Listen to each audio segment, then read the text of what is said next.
We'll bring this meeting of Peterborough City Council order for Monday, February 23rd, 2026. The first item of business is our land acknowledgement. We acknowledge that we gather on the traditional territories of the Williams Treaty's First Nations, including the Neshinamik people of Hiawatha, Curve Lake, Alderville, Beausoleil, Georgina Island, Rama, and Mississaugas of the Saugeen Island. For generations, the Mississauga Nishinabek have cared for these lands and waters, guided by knowledge, ceremony, and responsibility. We recognize the ongoing impacts of these treaties, the injustices that occurred, and the enduring strength and resilience of Indigenous communities. As we live and work here, we commit to reflection, respect, and meaningful action in the spirit of reconciliation. Our next item is our constitutional statement. The Council of the City of Peterborough recognizes the principles contained in our Constitution and in the Canadian Charter of Rights and Freedoms. Our next item is 30 seconds of reflection.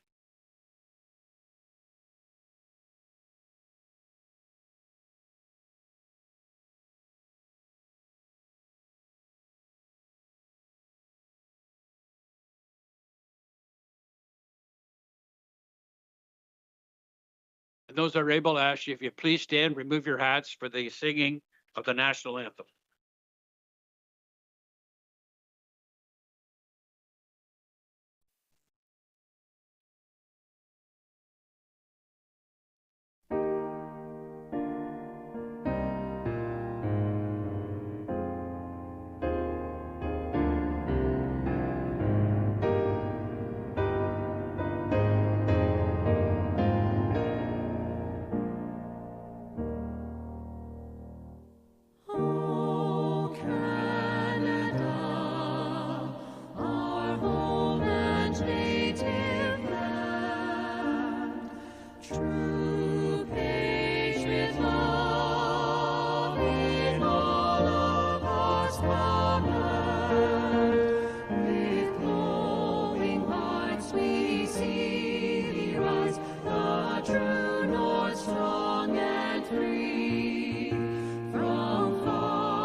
We have two ceremonial presentations this evening.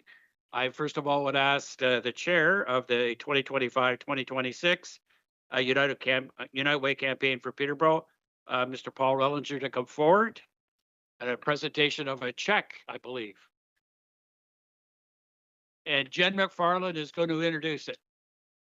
Sorry, Jen, you have the floor.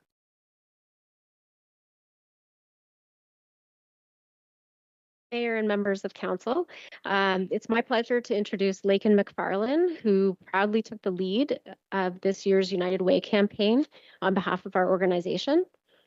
From the beginning, she approached the role with enthusiasm, dedication, and genuine passion for giving back to our community. Throughout the campaign, Lakin kept our staff motivated, engaged, and inspired, helping to create strong participation and a true sense of shared purpose. Her leadership and positive energy were key to the success of this year's efforts. On behalf of the organization, I'd like to sincerely thank her for her commitment and hard work. At this time, I'm pleased to invite Lakin to present this year's donation to the United Way. Lakin, please, come on in. Today, we're proud to present $24,914.14 to United Way, raised by City of Peterborough staff. This campaign has been about more than dollars. It's about reconnecting, bringing energy back into our workplace, and reminding ourselves what's possible when we come together for something bigger than any one of us. This total reflects generosity, teamwork, and heart. It is something to celebrate, but it is also something to reflect on. Because with more than 800 full-time employees across our organization, we know this is only a glimpse of what we're capable of. Imagine the impact we could make if every one of us leaned in just a little more. Imagine the lives we could change, the families we could support, and the ripple effect we could create across our community. United Way's partner agencies do life-changing work every single day, and they depend on all of us. So let's not just celebrate this number, let's build on it, and let's challenge ourselves to raise the bar next year and show just how powerful this team can be when we rally together. At this time, I would like to present this check to Paul Rellinger, campaign chair for the United Way Peterborough District, and we would like to invite Mayor and Council to join us for a photo, please.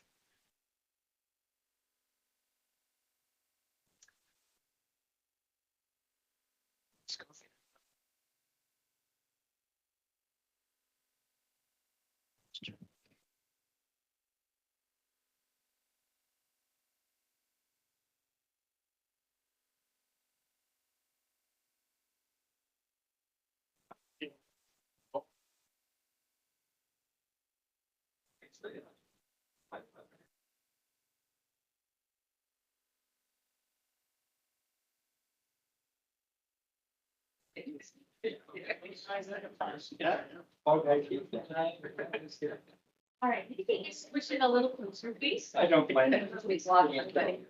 All right, that's not me, right? That's what I got. Everybody, no, it's me.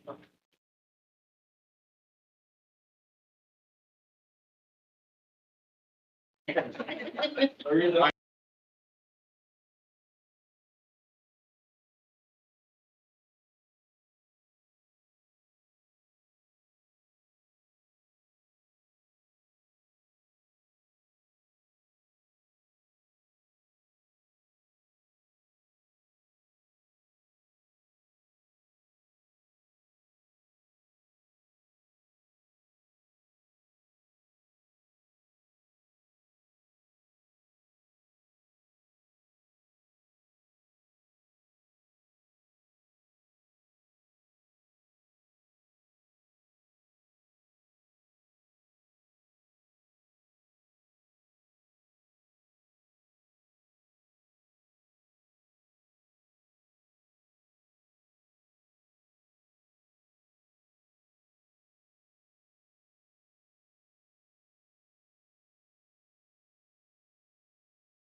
live event total for that event is just under $150,000.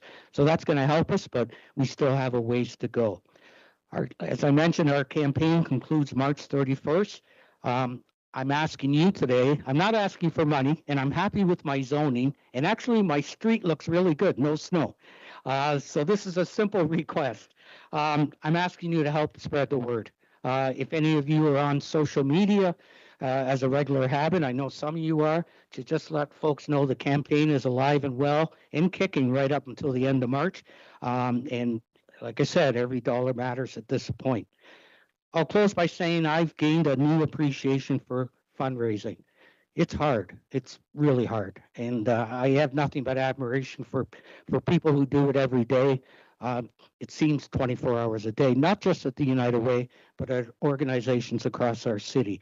But there's something else that's harder, and that's sleeping on the streets in the middle of the winter. That's fleeing domestic abuse, and that's making a decision between food in the fridge and heat in the home. So those things are hard. So having said all this, I'm confident we're going to hit our goal, and I want to thank you for the time tonight. And Paul, thank you for your tremendous leadership and your commitment to the city of Peterborough over many years to make it a better place to live, work, and play. Councillor Duguay, you had some comments. If I might, Your Worship and colleagues and those in attendance, on behalf of the city, I'd like to thank Lakin McFarland for her work. I was aware when Lakin took, just by background, Lakin approached the city about 3 years ago to serve on one of our volunteer advisory committees. She was keen to contribute in our city. Look at Lakin McFarland now. Leadership role, very capable, a force to reckon with.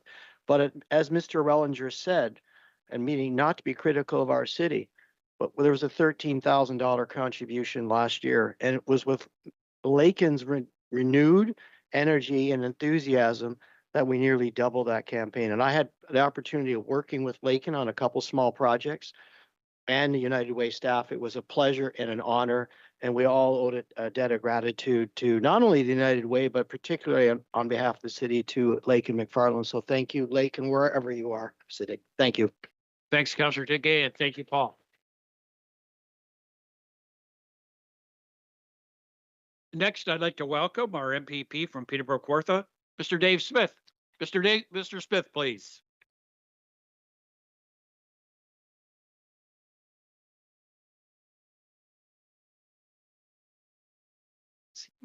At Queen's Park, they just turn on for you when you stand up.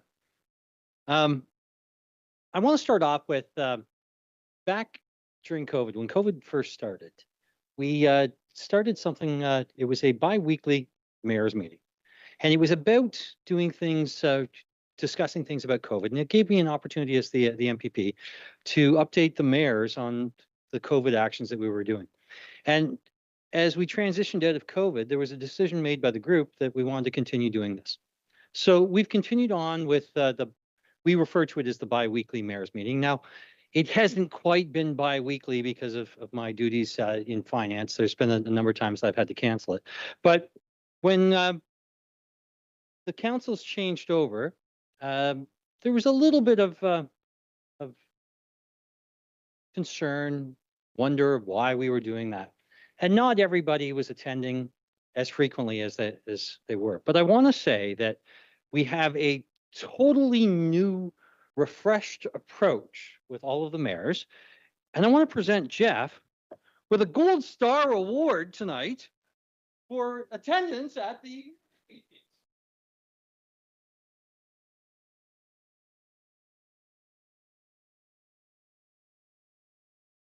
Thank you very much. This is a distinct honor, and I do my best every 2 weeks. He absolutely, and what I'll say with it is probably the best thing about it is that we're all together in a very informal setting, so we can talk freely about things, and you build relationships. And when you're building those relationships, you accomplish more when you're working together. And I think in that spirit, I would say over the last 18 months, the city has been working much more closely with the province. And I want to touch on a couple of things in particular from that. So if I go back to September, the OSIF funding, the Ontario Community Infrastructure funding, we announced how much money was coming to the city prior to you finishing your budget. That was just a little over $10 million that the city is receiving this year for infrastructure funding. Now, that's just one fund. A week or so ago, we also announced 8.69, almost $8.7 million for funding for infrastructure. And that's going to be used, Park and Lansdowne, to replace some aging infrastructure. I think Mayor Leo mentioned that it was built right after the Second World War. So we're talking 70-year-old, over 70 years old, for water, wastewater, stormwater infrastructure. It has served this community very well, but it's time to consider replacing it. And a very large portion of that is being picked up by the province. Another one, $8.99 million going to the public health unit. Now, the public health units, ours in particular, embarked on a process for amalgamation and mergers. And the biggest thing with that is we saw some of the smaller centers, some of the smaller public health units struggled with meeting their mandate on levels of service. And in particular, our area was struggling a little bit on it as well. And that merger gave them the ability then to pool a lot of those resources, and they're able to do things that they weren't able to do previously.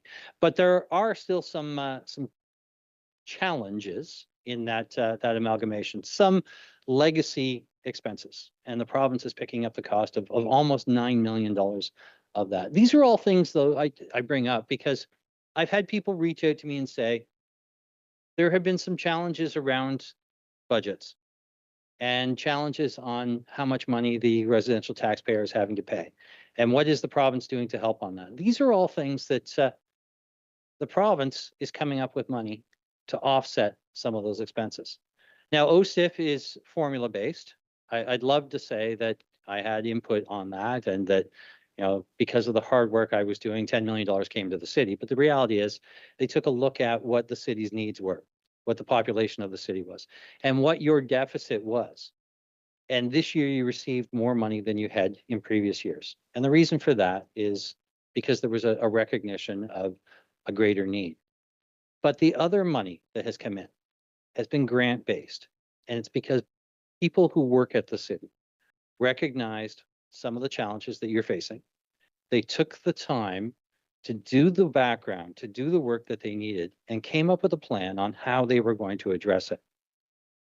And they were good plans. And that's why you received the money that you did. It wasn't that Mayor Leal lobbied at the mayor's meetings for it and convinced all of the other municipalities in the county to say no to it. It was because of the hard work of staff who recognized that there were challenges that you faced and they needed to find a fund for it. And they wouldn't have the city itself would not have gotten the money had staff not done the work and put those applications in well. I bring that up because obviously I read the papers and I look on social media as well. And sometimes I think that the staff of the city of Peterborough get a raw deal because a lot of people in the public are armchair quarterbacks. They don't know what's going on behind the scenes. They don't understand some of the challenges that the council faces. They don't understand some of the challenges that city staff face. And I want to point out that approximately $27 million has come in to the city to offset some of your expenses in the last 6 months. And the bulk of that has come because of the work of staff, recognizing where there were problems, recognizing how they could be addressed, and coming up with realistic, measurable, and meaningful plans on how to address that. And I think it would be remiss of all of us not to recognize the hard work of those staff members and what they have done. We're in budget time now for the province as well. I'm the lead on the Standing Committee on Finance and Economic Affairs. I'm also the parliamentary assistant to the Ministry of Finance. So over the last 4 months or so, I have been very heavily involved in the development of the budget. We've done a great deal of consultation. The standing committee itself went to 11 different communities. We heard from just over 280 presenters at it. On top of that, the Ministry of Finance conducted pre-budget consultations as well. We went to another 26 communities on top of the 11 that we went to with Scofia. I refer to those ones as speed dating. People have 3 minutes to make their pitch on what it is that they want to hear or what they need from the budget. We had 897 presentations from that alone. We had more than 1,200 written submissions that came in, and we had an online survey that people could fill out, and it was just over 12,000 responses that we received from it. This year, we've had massive amount of input from community members on it, and we heard a lot of similar things across the province. And I think when the budget comes out, you're going to see that reflected in the budget. Some of the things that the different areas of the province are looking for, there was commonality. It didn't matter whether you were in Southwestern Ontario, Eastern Ontario, or Northern Ontario. There was a lot of commonality, and I'll touch on one in particular. The continual strain that's put on municipalities for infrastructure, roads. And I think anyone who drives down any road in any community is going to find portions of their community where they're complaining about the quality of the road. But another big one was that underground infrastructure that is preventing homes to be built and is preventing companies from coming in. We've had a number of funds for it. We've heard loud and clear from communities across all of Ontario that we need to continue doing this. Now, I can't tell you what's in the budget yet, not until the budget is released. I'm not even allowed to tell you yet when the budget will be released. But what I will say is that if it's released after March 31st, Minister of Finance, Peter Bethlen-Falvey, personally has to pay a $10,000 fine. Now, for those of you who know Peter, he'll squeeze a nickel until the beaver farts. So I can't imagine that he is going to want to reach into his pocket and take out $10,000. So I fully expect that we'll see the Ontario budget sometime in the month of March. And with that, I'm actually going to turn it over to you to ask any questions or make any comments that you may want to make specifically about the budget and how the province can help the city of Peterborough as we move forward. Thanks very much, Dave. There could be questions from members of council. Colleagues, questions? Councillor Rial, please. Through the chair to MPP Smith, thank you very much for coming here. It's been a couple of times that we were going to do this. And no computers broke this time. The power's still on, and we don't have a storm. The question I have is about affordable housing. Peterborough Housing Corp is the affordable housing arm for the city of Peterborough. The chair and the vice chair and the CEO of Peterborough Housing Corp met with the MPP, Emma Harrison, on Friday to talk about two projects that we have, one on Hilliard Street and one on Alexandra Court. I wonder, and that was the Bill Canadian Fund. So is there anything, in the budget? You said you can't let anything out of the bag. Is there anything there you think on the affordable housing side? Certainly, we partnered with you on Monaghan Road. Mm-hmm. We showed that we could build it on time and built 53 units. So is there anything in the budget you think that's going to be on the affordable housing side? I'm going to give you the answer that the media has heard repeatedly from me when I can't give you an answer. And that is, I'm just happy to serve the people of Ontario in any capacity the Premier Ford sees fit. Unfortunately, at this stage, I can't give you any insight into what's actually in the budget. But you're correct. We have partnered on a number of times. There has been grant money that has come to the city to purchase and to offset some of the costs on it. I would expect that there will be continued programs very similar to that as we move forward. A lot of it is partnerships with the federal government as well. And I know that there are ongoing conversations with the federal government on Canada-wide infrastructure, specifically on housing. And typically what we do on that is the feds put in a portion of it, the province puts in a portion of it, and the municipality does. The build on Bond Accord is probably one of the best examples of that, where there was a significant portion from the federal government, a portion from the province, a portion from the city. The one on Monaghan Road down by Canner was also one of those. I think it was about $26 million from the feds, about $1.8 million from us, and a portion from the city as well. Just to let you know, we're on the speakers list. Councilors Crowley, Duguay, Burke. Councilor Crowley, please. Thank you through you, Chair. Thanks so much for coming. And the infrastructure money is just so important. I know that you recognize how tight our budget is and how important it is for us to fix all the infrastructure in the city, especially the stuff that's been hidden underground for so long. I'm wondering if I can ask you about specifically about the policing budget. And I know that I've seen other municipalities are sort of struggling with the police budgets. Is there any sort of movement or talk behind the scenes about the possibility of the province affecting grants, maybe allocating grant funding differently to different municipalities? It seems like Toronto is sort of the major municipality that gets the lion's share of a lot of the policing grants. Has there been any talk, do you know, about maybe changing some of that, or just to help out municipalities like ours who might be struggling with higher budgets? So the grants on the policing side, they come through the Minister of the Solicitor General's office. Obviously, a city like Toronto with 3.5 million people, they're going to receive a larger dollar amount than the city of Peterborough does. The Peterborough Municipal Police have been more successful in getting grants than the Peterborough County OPP have, to put it kind of in perspective. I'm not allowed to talk about that one yet. There will be an announcement coming with the Peterborough Police on another grant that they have been successful on. There was also the MSIT grants that were announced back in the fall with them as well. That's allowing or having a mental health worker work with the police going out on calls. There could be a few more things coming up in the very near future that I think will look good on it. There's also been funding for the city police specifically for intimate partner violence as well as human trafficking. Not every community received funds for those. I think, again, it comes down to the quality of the grant application. They are competitive grants, but the individual who is currently writing the grants for the municipal police force has done, I would say, an exceptional job in the last year. Mm-hmm. And the city police have received more funding through those types of grants than other similar sized. Amazing. If you look at Thunder Bay, if you look at Kingston as comparators, Peterborough Police has received more money than they have. And again, it comes down to the quality of the grant application itself. Mm-hmm. How they show that there's a need for it and what their plan is. And I actually think that the city police have done an excellent job on that.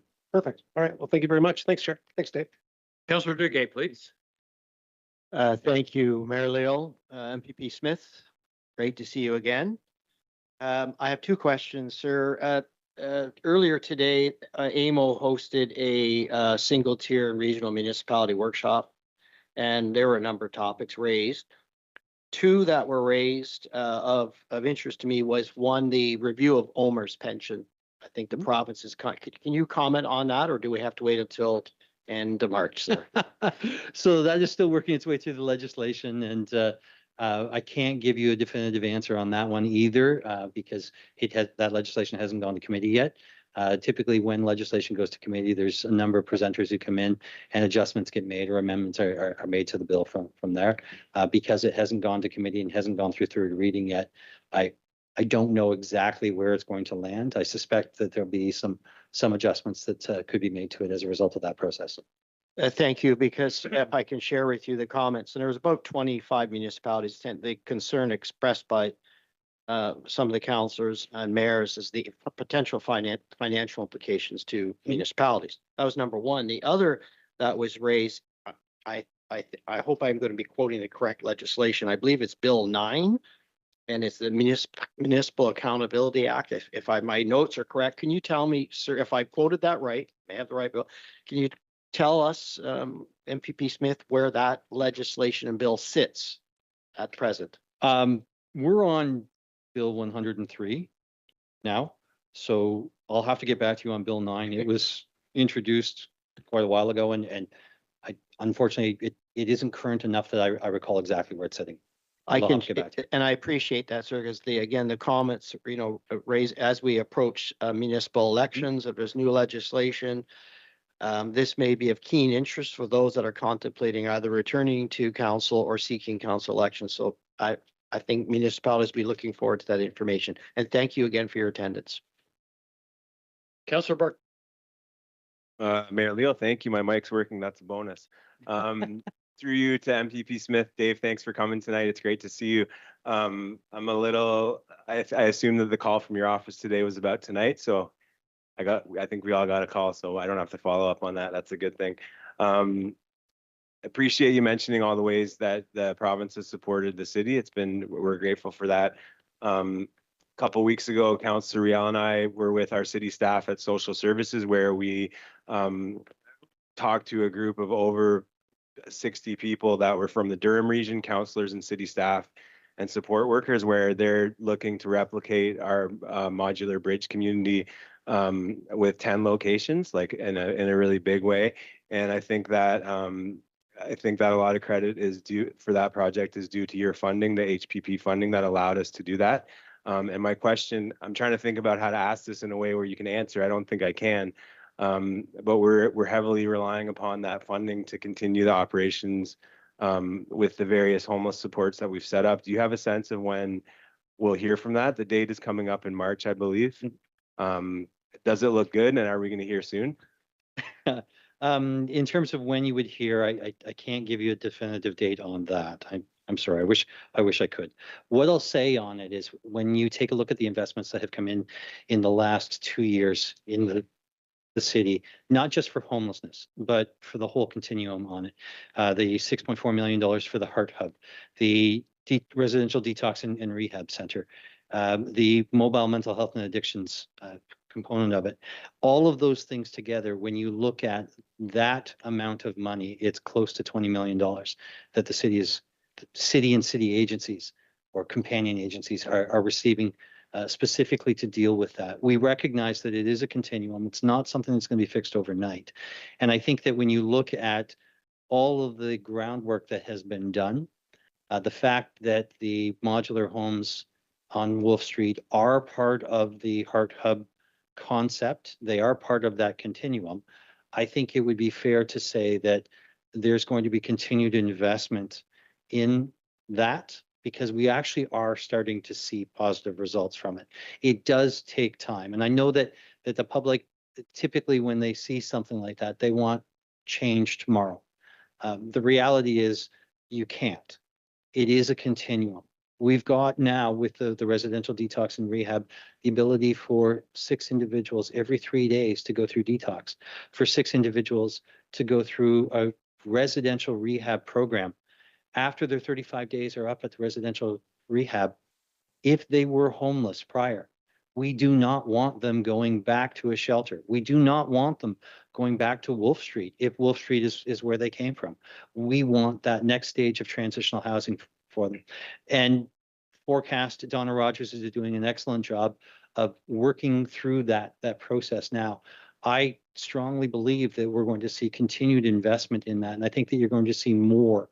And it really, I know I gave kudos to staff earlier, but I'm going to one more time on this. When we went through that process with the Heart Hub, something was done that I don't believe has ever been done in this community, and that was a needs analysis and a gaps analysis on individuals who are experiencing homelessness, individuals who are experiencing addictions challenges, individuals who are experiencing mental health challenges, and the whole continuum itself.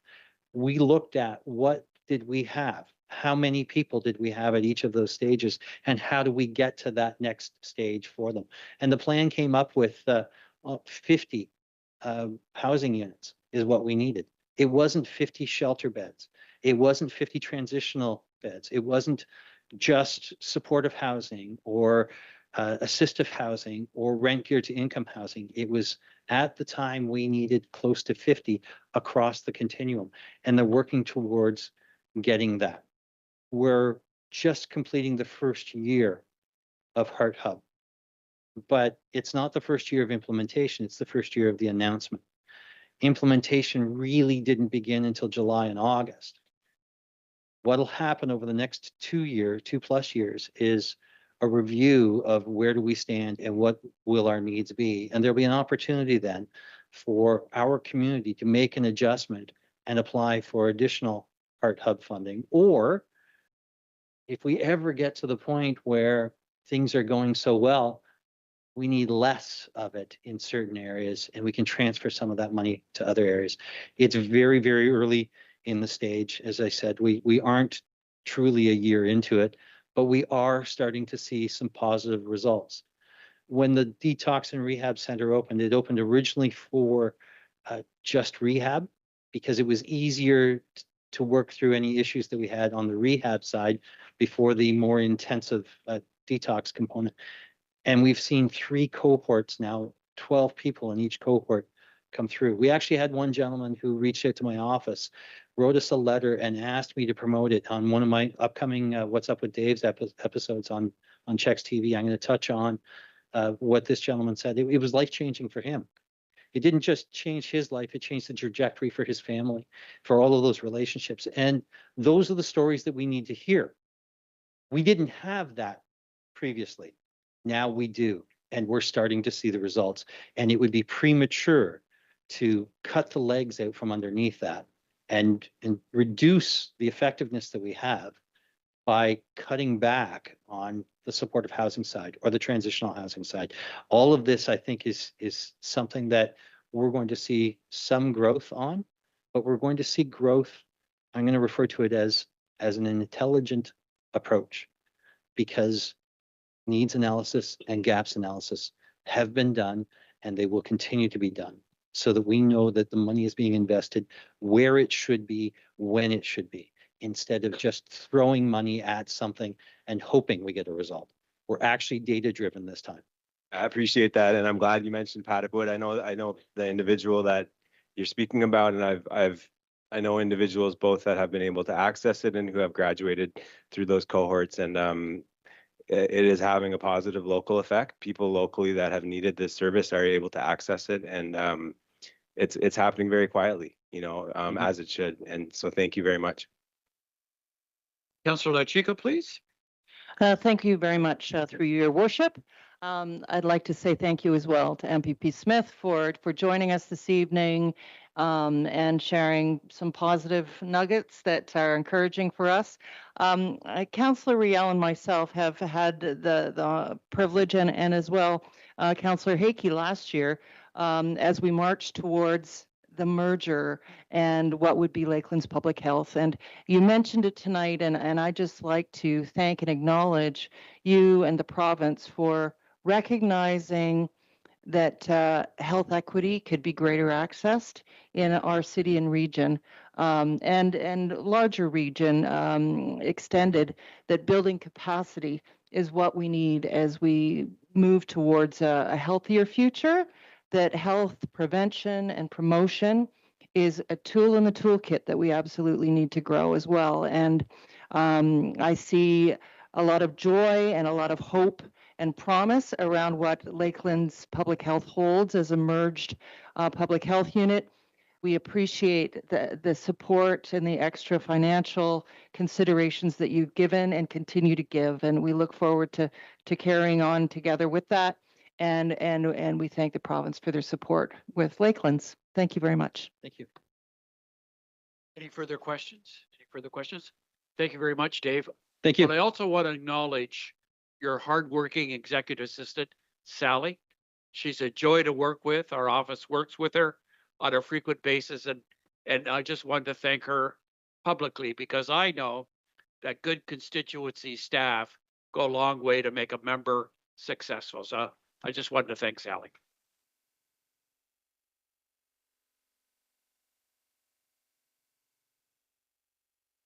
It's the approval of minutes for January 19th, 2026. Councillor Hakey, Councillor Vasiliadis will go to a vote.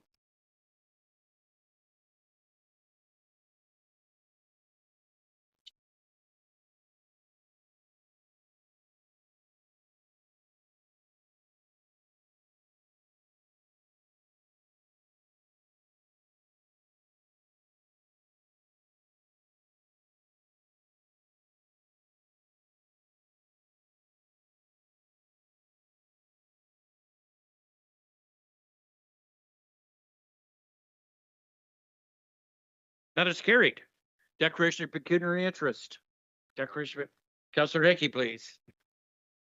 Thank you very much, Your Worship. 11H, 11H, yes. which is zoning bylaw amendment for 260 Milroy Report IPGPL 26-007. I'll declare on that as the applicant is a client of mine. Duly noted. Councillor Duguay, please. Thank you, Mayor Leal. I will similarly declare on item 11H being the rezoning of 260 Milroy Drive, report IPGPL 26-007. My daughter is the planning consultant representing this property. Associated with that conflict would be a related conflict, item 12C, which I believe is the implementing bylaw for the same property and for the same reason, Your Worship. Thank you. 12C, did you say in the bylaws? 11H and I believe 12C. Okay, duly noted. That'd be the same for Councillor Hickey too. And I'll duly note that. Any other declarations? Councillor Crowley. Yes, I'll declare on 11J notices of objection for 107 Park Street North, report IPG PL 26-011. I have a family member with a direct business association with the objector. Duly noted. Any other declaration this particular time? Not seeing any other declarations. Our next item is registered delegations. Nicholas Lato, please. Nicholas Lato. Please come forward, sir. If we could have your name and address for the public record, you'll have 5 minutes to make a presentation. Hello. There we Nicholas Lotto, 298 Frederick in Town Ward. Councillor Riel, thank you for voting with Joy and Alex and the mayor to maintain the heritage designation at the General Electric site. And to those councillors who voted against it, our representatives and our mayor all had concerns about the safety of General Electric demolishing these buildings and voted to maintain the heritage to just slow play the situation with no community discussion. All of you decided that was, I guess, like silly or naive, that we were concerned, and you forced us to. You gave away the power from this council to determine how the demolition proceeded, and you gave a large chunk of the power to General Electric, presumably for nothing in return. And I imagine you'd feel similarly offended if in your ward the rest of council voted against you and the mayor for something that was concerning to you. A funny thing about it is, can I have everyone's attention? Like Mr. Beamer? Okay, yeah, you're okay, cool. You're listening. Councillor Duguay? Yeah, you guys are good. A funny thing about voting against the heritage designation is that these buildings undoubtedly have heritage significance. It's Peterborough's oldest factory. The city was built up around it, but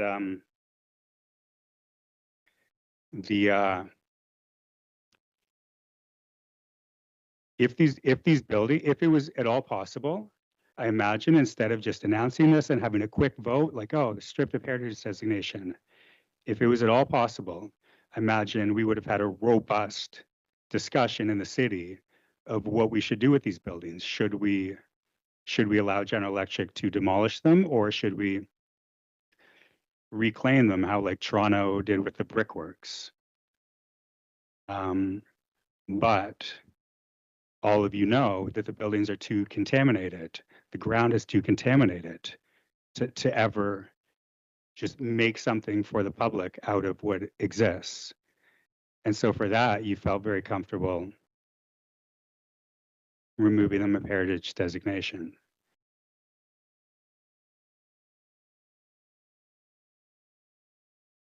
So yeah,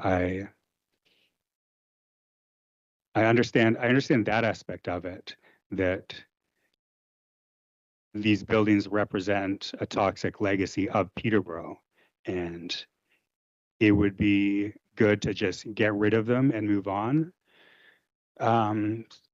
Obviously, they're a little haunted with how many people have died working in these buildings. But to the community members who live around this factory and the children who go to school 9 meters from the factory, it is important how this demolition proceeds. And you all gave away our strongest position. And now it's up to you to figure out how to take enough power back that we determine how the demolition proceeds, not General Electric. I imagine everybody here doesn't trust General Electric to do what's best for the community. I don't know exactly like what your options are at this point. Ilmar is worried that his actions are toothless. The city solicitor said she's worried we could get sued if we try to slow this down. I mean, to that I would say you might also get sued if you don't slow this down and it ends up being very bad. So that's just a wash, I guess. But it's up to all of you to figure out how to ensure that this demolition isn't a disaster. The two Your 5 minutes is up, but I'll let you finish your thought. Thank you. The two things we would like is we would like a third party, like a party that's not General Electric or closely associated with them, to take a few bricks from all the buildings, including and especially the smokestack, and develop a chemical inventory with approximate concentrations so we know what we're dealing with. Because really you can't develop a good safety plan if you don't know what it is exactly you're demolishing. And second, when they do take a chemical inventory and then develop a plan for demolition, we would like the time to review it and make sure that it's good enough. We don't want it rushed through like the vote to remove heritage designation was. Thank you. Thank you very much, sir, for your presentation. There could be some questions. Councillor Baldwin, please. Thanks very much, Your Worship. Mr. Lotto, thanks for being here. I'm just wondering if you could clarify for me. You mentioned we want. Who was they? Who are you representing? Like parents of the children of Prince of Wales specifically, yeah. Parents of Prince of Wales? Yes. And secondly, Your Worship, just for clarity, I'm not aware that there's been an application for demolition, but the presenter has spoken a lot about that this evening. Are you aware that there is a demolition permit on file with the city, or are you just speculating it will be? Yep, Mr. Leto. Yeah, the permit hasn't been applied for, but Dave Smith's office told me that they were in touch with the Ministry of the Environment, who is in touch with General Electric, and General Electric has expressed to them that the plan involves taking down the walls and the roofs down to a concrete pad and leaving it at a concrete pad, which I also find troubling, because if that's where most of the poison is, to take off the walls and the roof is not helpful. But so I wouldn't say I'm speculating. That's what I was told by Dave Smith's office. Okay, thank you very much, Your Worship. I'm not aware of that information from Mr. Smith's office. I doubt that anybody around the council table is as well. So, but thank you for being here. Okay, yeah, you're welcome. Councillor Rial. To the chair, to Mr. Lotto, thank you very much for being here, Nicholas. This could be an unfair question Oh, go to ahead. you. You're probably first-time homeowner on Frederick Avenue. Am I right? Yeah, it's my first home. So a question would be, if you knew the site, would you have bought your home? Or are you planning on selling your home? Schneider, please. Yeah, I would not have bought it, and we are wondering if we should sell. Thank you. Thank you. Councillor Duguay, please. Thank you, Your Worship. Mr. Lato, just to clarify, I was paying full attention, sir. What I was doing was writing. Oh, my bad, man. I appreciate that. And I just wanted to clarify for the record, I'm a note taker and I'm paying. Sorry, sir. I presumed. No problem. Yeah. Just wanted to clarify. Thank you. Councillor Chico, please. Thank you very much for coming tonight, Nick. It's good to see you. And as a fellow living blocks from you, I can relate to the concerns that are widely felt that you hear about on a regular basis within the neighborhood and certainly amongst the parents of Prince of Wales. Can you speak in a little more detail to the culture of concern that exists right now, the scope of it, and is it widely felt? Is it occasionally felt? Or thank you. It is widely felt. When news came down that the council voted 5-4 to remove the heritage designation, for a few days, every single parent I talked to at Prince of Wales was just like, what the heck is this? Are they gonna not let the kids out at recess when they're smashing these buildings? We all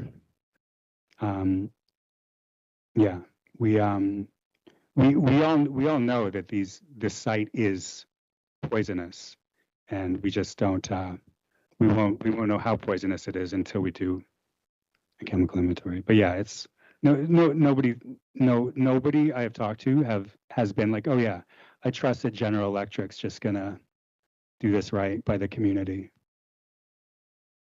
Thank you.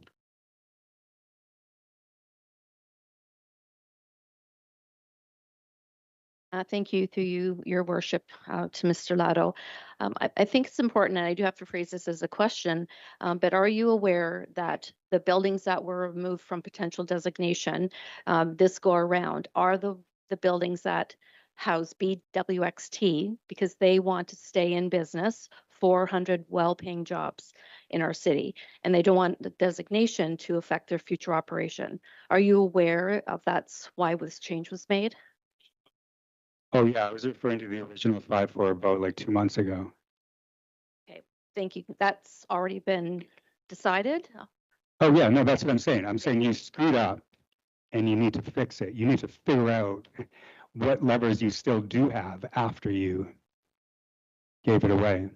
And in regards to the BWXT, I believe that this is a separate council from the previous council that supported their desire to bring their pelleting operation to that location. And I think that there does need to be a new, like, more robust discussion about that, about the heritage designation and everything else. So. Sorry, I do have to comment on that, Mr. There's no plan to bring pelleting here. That's in their Toronto-based area. They do a different business model here, and the mayor could speak to it more than me, but that is not the plan. Thank you. Are you, you know, they applied for a license to pellet in Peterborough, right? And were approved. Yep. No. Yes, no, you're right. But it's important information. Can I share it? Or can you? You can share it, get discussion. Okay. Okay. Well, I just want people worrying that they're bringing pelleting. They're not. Like Crowley, Vasidilis, and Mr. Beamer, any questions? Okay. Thank you very much, Your Worship. Just a final question to you, Nick.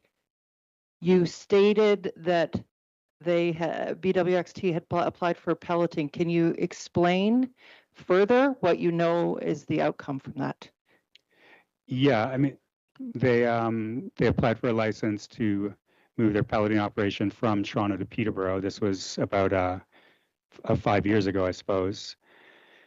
And they have yet to move it, but they have 5 years remaining in their license, and there's a review coming up in a couple months. Thank you, Your Worship, and thanks for that, Nick. Mayor Leo, thanks through you to Mr. Lato. I appreciate where you're coming from, definitely, and I hear you and hear the concerns not just from you, but from all the residents and parents that live in the area. Just wanted to say, I think you mentioned Councillor Beamer's name a couple of times, and while I don't remember the vote on the heritage, but I think it's important to say for the public record that Councillor Beamer twice now has voted in favor of a health and safety plan in response to the demolition. The first time a couple weeks ago, he supported the staff report to develop a city-specific health and safety plan for the demolition. And last week, he supported an additional motion that went beyond the demolition. And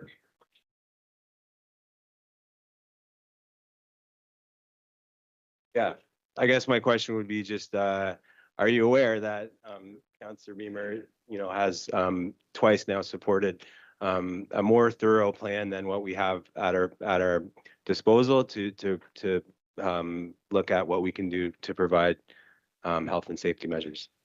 Yes, thank you, Councilor Beamer. I appreciate that. I was not aware of that.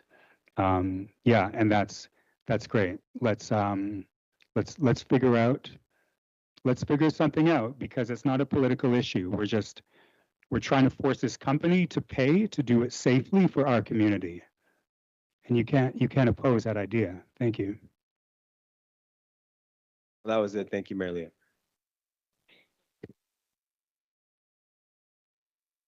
Thank you very much. I'm sorry if I was aggressive, but thank you. And next we have consent items.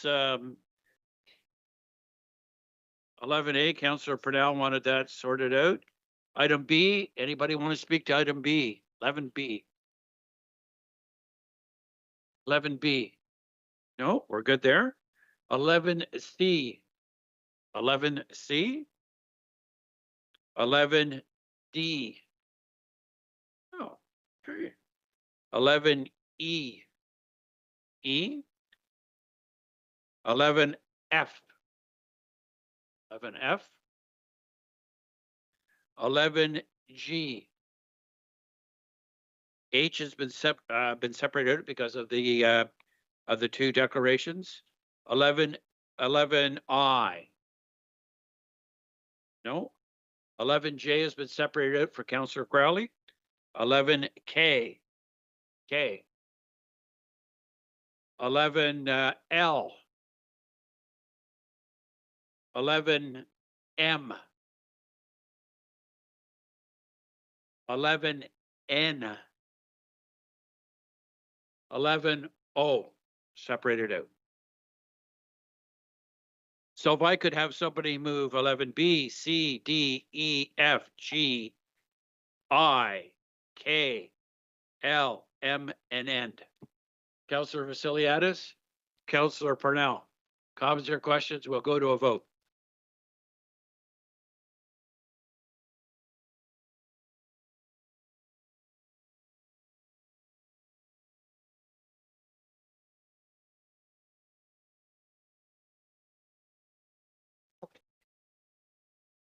It's already been separated.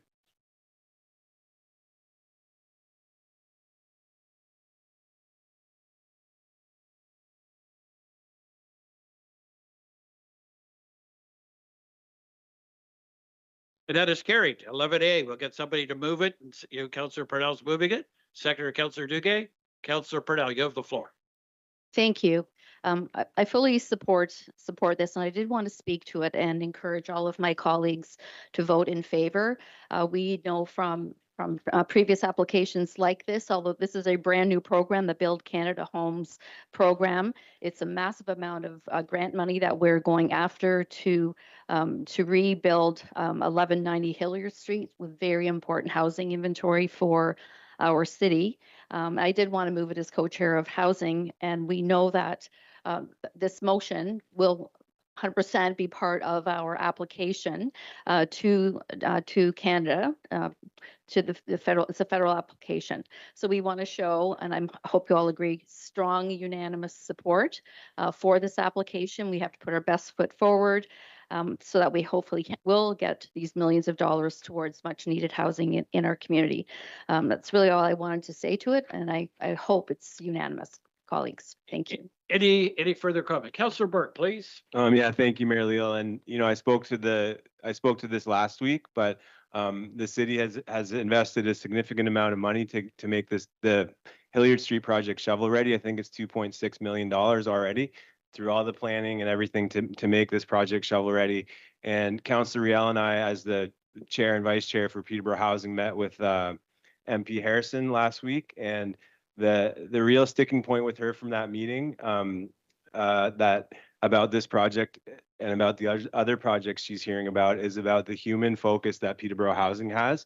Councillor Riel and I have been to 2 different meetings with Peterborough Housing and the residents on Hilliard Street. And, you have to imagine these residents have been living there for a long time, and they're being told that they're going to have to move for a significant amount of time and then come back. And our city staff and Peterborough Housing have an excellent plan so that moving costs are covered, people are going to be relocated. And most everyone at these meetings have been very excited that these considerations are taken. They are living in precarious situations. And so their needs are being met while the build is if the build happens while it happens, and then they're going to have access to all the benefits of the new project. And that was the element that the MP that really stuck with the MP, that we were considering these things. And just like the previous speaker, I think that the visuals of these projects are beautiful. They're well done, and I think this would go really far for our community if we could move forward with this. So I appreciate everyone's advocacy around the table for this. Thank you. Councillor Riel to Councillor Chico. Through the chair, there was a comment tonight here by the MPP, and he talked about transitional housing. Also, when we met with MP Emma Harrison on Friday, she said the same thing about transitional housing. I don't think people really understand what transitional housing is. We need permanent housing. We already have transitional housing.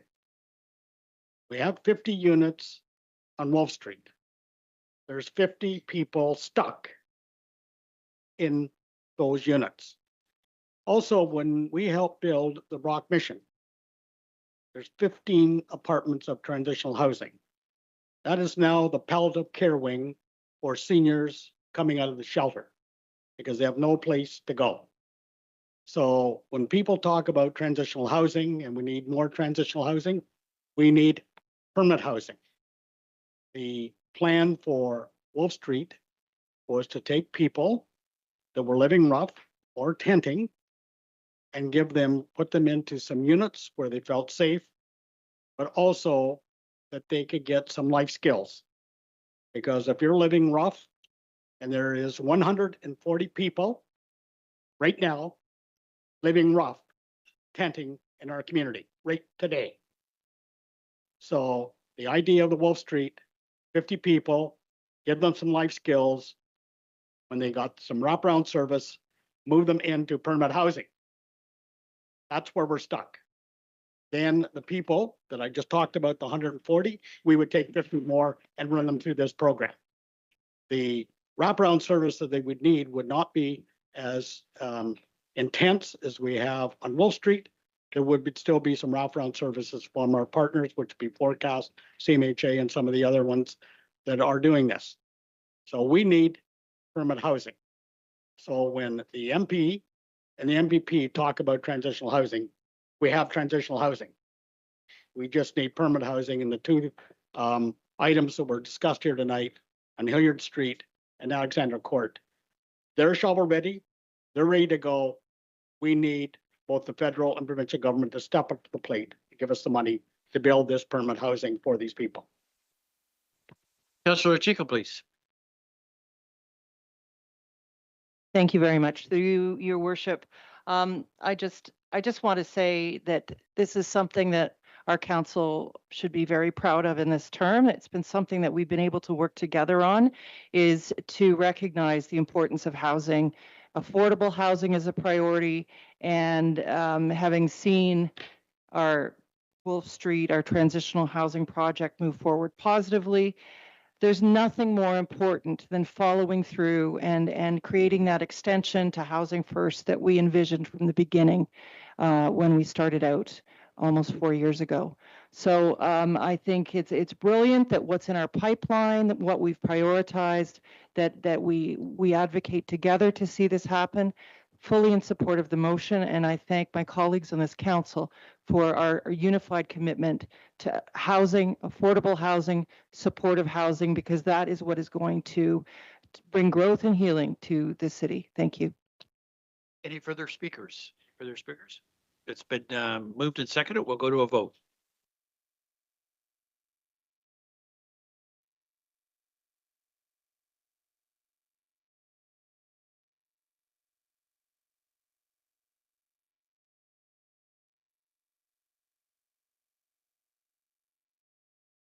That is carried. Item H, zoning bylaw on Milroy. Somebody like to move that?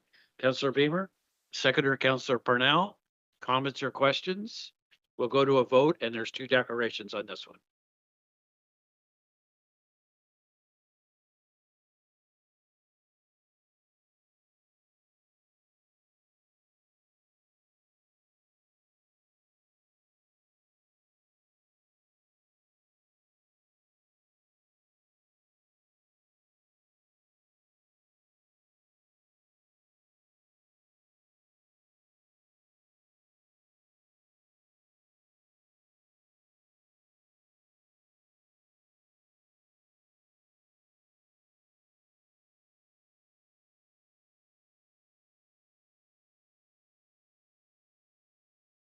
And that is carried with the 2 declarations. Next one is 11J. J? 11J, notice of motions, 107 Park Street.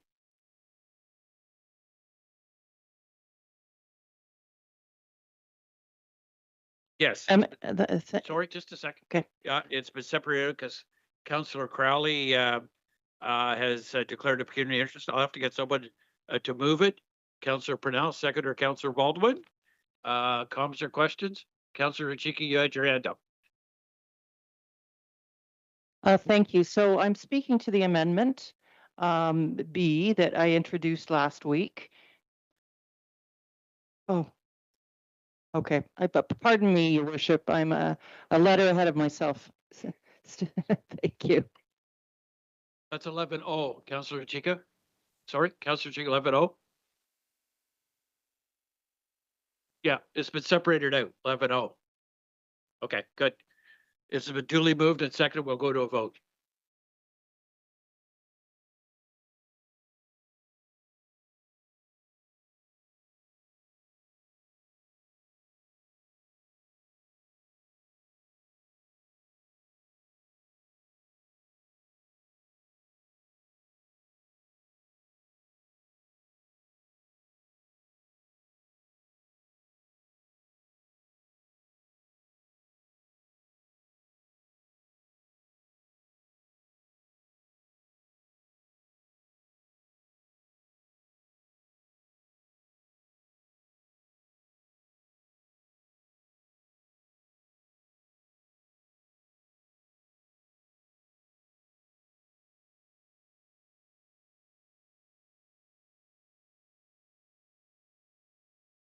Councillor Burke, I think we're waiting for you, maybe.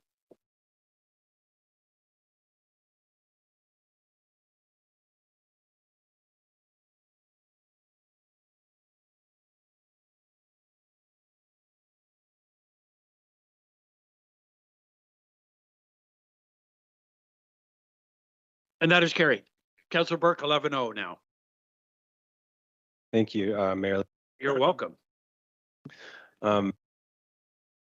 Mayor Leo, through you to my colleagues. My earlier motion sought a city health and safety plan addressing the impacts on the GE site on the surrounding residents, not limited to any potential demolition. Many around the table at last week's meeting reinstated what we've already learned about jurisdictional limits and what we can and can't require as part of the demolition permit process. Even though I was clear in how my request was not about this, My request did not carry after a 5-5 vote. I do not understand the resistance to this request. I really don't. I have reflected on that outcome and on the concerns raised, and my position hasn't changed. I believe there is more that we as a city can do, and I believe that this is our opportunity to do so. What I am proposing tonight is a narrower and more fundamental approach. Residents deserve clear and accessible information about the level and extent of environmental contamination in and around this site. The forthcoming request is about transparency and public understanding, not regulatory authority. 107 Park Street North is a legacy industrial property with a long history of environmental concern in the surrounding area, including past restrictions on gardening and growing vegetables, known pathways to the watershed, and documented subsurface contamination features. Regardless of jurisdiction, people living nearby should be able to understand what is known and what is unknown about environmental conditions around them. And since much of the environmental information about the site is held by the property owner, this motion also asks that the city formally request any available contamination information from the owner to support transparency. This is what the motion asks staff to provide. Be it resolved that staff be directed to report back to council with a plan to provide public transparency to the city's best available knowledge regarding the level and extent of environmental contamination in and around the GE site, including known contaminants and affected media, soil, groundwater, sediment, and structures, available mapping or delineation of contamination on and adjacent to the site, environmental data or information held or available to the city, roles of responsible agencies and identification of information gaps, and a plain language public communication approach for residents. And that as part of this work, the city formally requests from the property owner any available environmental studies, assessment, or delineation information regarding contamination on and adjacent to the site to support public transparency. Can you hand this to the clerk, please? If through this process, we learn that the extent of contamination on or beyond the site is not clearly understood, that in itself is very important information. Setting demolition aside for a moment, this is a large former industrial property within an established neighborhood adjacent to residents, an elementary school, and municipal infrastructure. Councilor, I don't want to interrupt you here, but you have 2-3 minutes. Are you speaking to Councilor Lucica's motion for deferral here? No, I'm speaking to report 11-0. Okay. The council approved the recommendation as follows. Amending the motion referred to general committee meeting of February 17, 2026, respecting the demolition plan, and that report MOE 107 Park Street North demo site, broader impacts related to health and safety be received for information. I just trying to get some Councilor clarity. Lucica's report was not part of our package. 11A was part of our package. So I'm making. Madam Clerk, could you help us out here? I'm a bit confused. So through you, Mr. Chair, for the first time, we deferred a motion from the past meeting, which was Councillor Lucica's. That's B, that's an amending motion. So B needs to be dealt with first. And if Councillor Lucica's motion passes, it will be added to A. So you're speaking to the amendment first and then to the motion. Okay, in my report, I had 11-0, which is the health and safety plan report, at which last general committee, I made an amendment to that motion, and this is a similar amendment.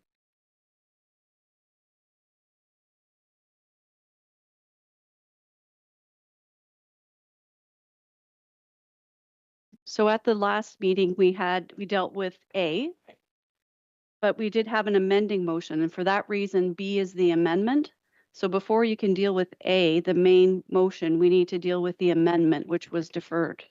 And can I just respond, please? I also had an amendment to the motion that failed, 5-5. It was a tie. And so I'm speaking to that and I'm changing the wording to that. We have to deal, Mr. Chair, first with the the motion that's on the floor. If you want to introduce something after a different motion, you're welcome to do that, but you currently have an amending motion on the floor. Yes. And so it's different than what Councillor Burke was discussing. Okay, so I'll just.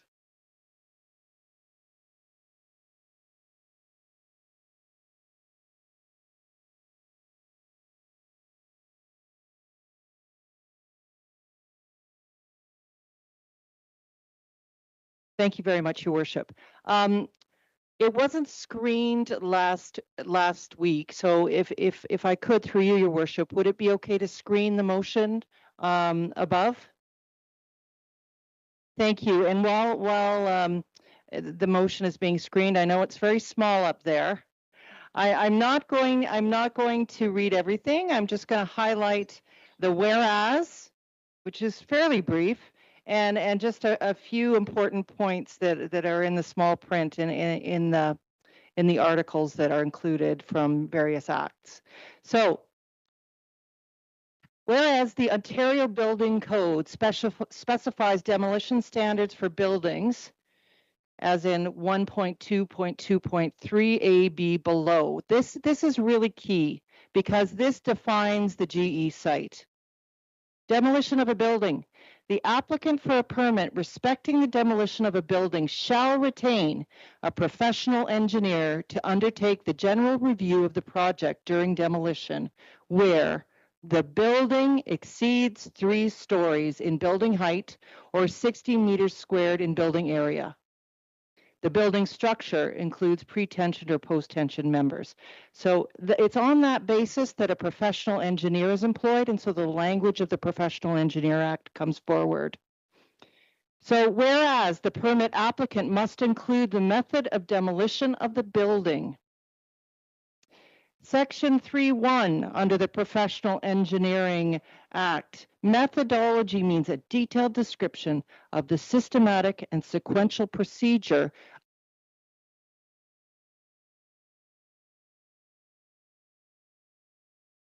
There's talking going on. Thank you.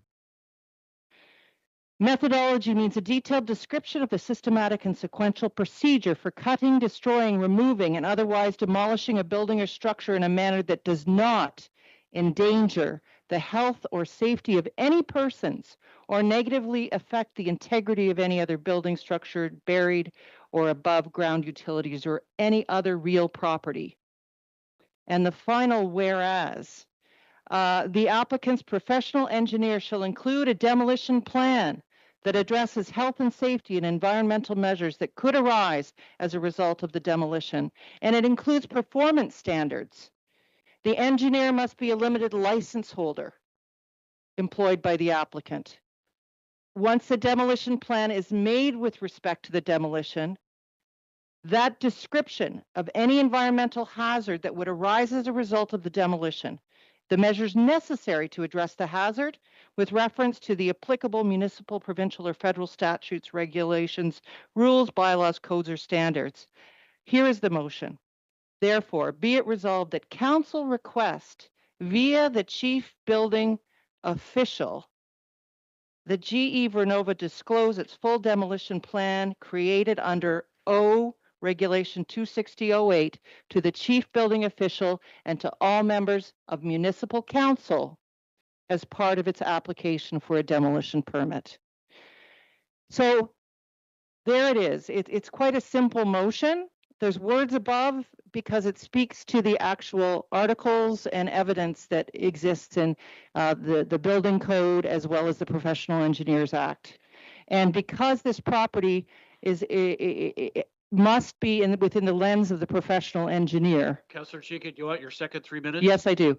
Please proceed. Yes. So a health and safety approach is very important, and we've heard tonight from a delegation from Councillor Burke over here. But what we need is assurance, and we know that we have had time. We need to be proactive, to use this window to take charge of the narrative. This is our city. This is our Prince of Wales community. This is our town ward.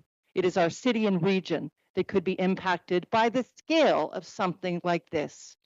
I spoke to someone who does industrial cleanups, who reached out to me from the US, cleans up things for Exxon Mobil, all of the big oil companies. And he said that a contaminant hydrogeologist, that kind of specialist engineer, should be on this, and that it is our job as a municipality to set the bar. We're the ones right now as a council that can pass a motion to request that we meet in closed session so that we don't need to worry about MPIFA in terms of privacy things. In closed session, that we request our chief inspector, a building inspector, to share with us, even if it's an oral report, or if it's just an outline. It doesn't have to be the direct documents that we received, but we need to know what the hazards are, that it's being done properly for our community, for safety, for health, well-being, for the future of this whole area. We need to take charge of this while we still have time. We've got nothing to lose, and we can do this together. Thank you very much, Mr. Chair. Councillor Shika, Councillor Burke, I had you next on the list. Is it? I had you listed next on the speakers list. So I just would like to go back on the list for the main motion, please. Okay, we're dealing with this amendment first. You don't want to speak on the amendment. I'll just say, I will speak through you, Mr. Chair, that I support it. I think that we definitely know a demolition is coming, and the consultant's report that we received a while back, that consultant's report gave us the outline of what we had to prepare for the demolition. They were going to mothball some sites. Other sites, they had a plan to have trees and things like that.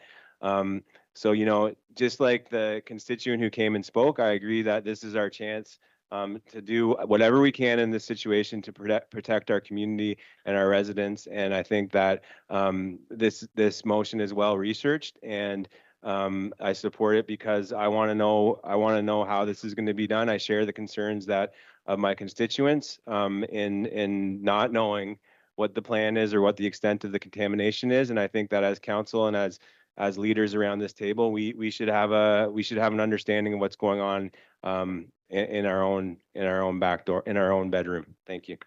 Thanks very much, Councillor Burke. I have Councillor Crowley, then Councillor Real. Councillor Crowley, please.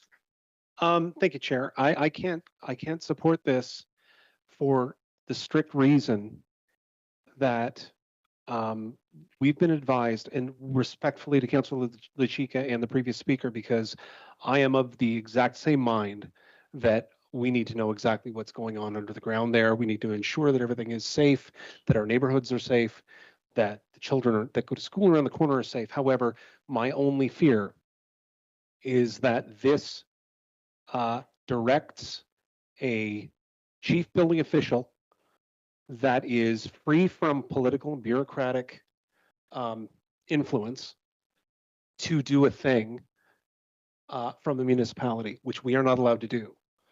And I mean, Section 14 of the Municipal Act clearly states we cannot do this. But I do have a couple of questions for staff, Chair, if I may. Please proceed. So I think we got an email this morning from someone who I respect greatly, who did sort of make mention that he's tired of hearing what we can't do. But I think that we need to outline, and I'll ask staff,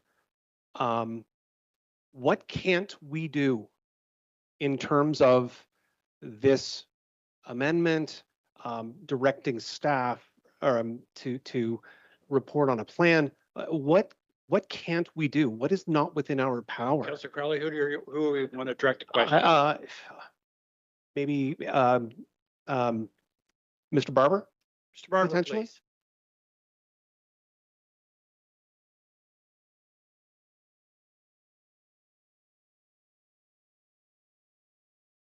Through you, Mr. Chair, to all members of council. There are two sides to this question. There's what the city can't do, and there's what the city can do. And I think to talk about what the city can't do, we need to identify the parties who are involved in what we think might happen at 107 Park Street North. So the first person I want to talk about is the chief building official. The chief building official is a statutory officer, and as such, the current chief building official operates free of political and bureaucratic influence. Any attempt to fetter his jurisdiction or to influence how he goes about making a decision runs the risk of being seen as, if you're an elected official, malfeasance in office, or perhaps even tortious conflict or tortious action.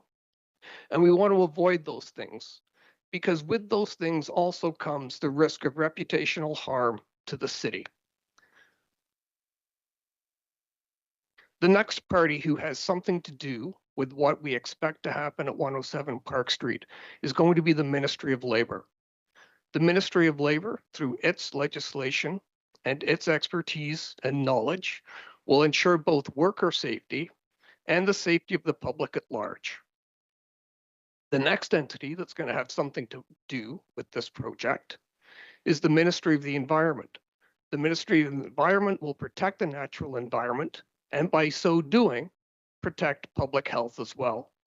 And the party we haven't talked about, but whose obligations Councillor LaChica set out fairly comprehensively in her motion, is the engineer of record who will be hired by the owner. Among that person's responsibilities are going to be mitigating known and potential risks. That the engineer of record also has professional and statutory obligations. So I think when you put the entirety of people's obligations and responsibilities together, there is comfort to be had for members of council and for members of the public that anything that happens on that site will be watched by the ministries with oversight, will happen in accordance with the statutory requirements of the Building Code Act, and under the professional obligations of the owner's engineer of record. So one final thing I'd like to say about what the city can't do is it would be improper to try and add a condition onto the owner through a council resolution or otherwise that would change what the owner is required to submit under the building code to get a permit. That is improper and should not be done. Thank you. Thank you, Mr. Barber. Yeah, Councillor Crowley, yeah, thank you, Chair. do you want to use your next 3 minutes? Yes, please. Okay, go ahead. Floor is yours. And I think that's an important distinction. I think that we have, every single one of us around this table have dire concerns.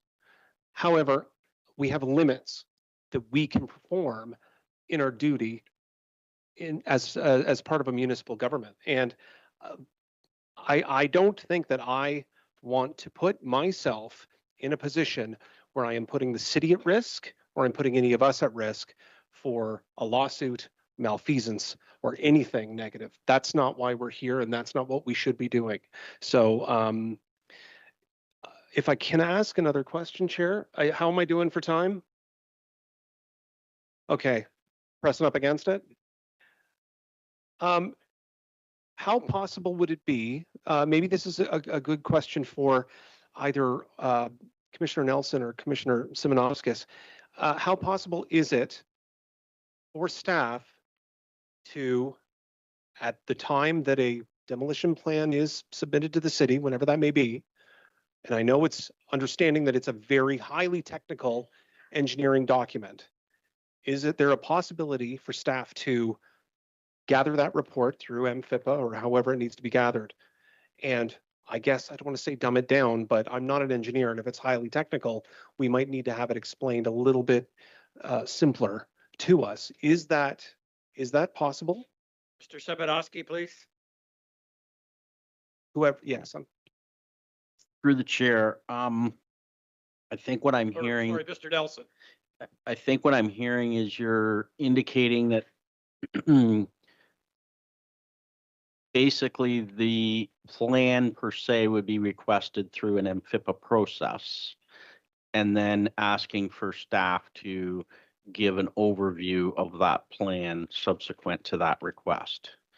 I think that is something that could be accommodated, because again, if we're receiving any of that information through the proper legislative processes and it's screened accordingly, then that would be something that could be reviewed and discussed. That's my understanding. The challenge comes as if you're asking for that plan in which it doesn't follow through the proper process.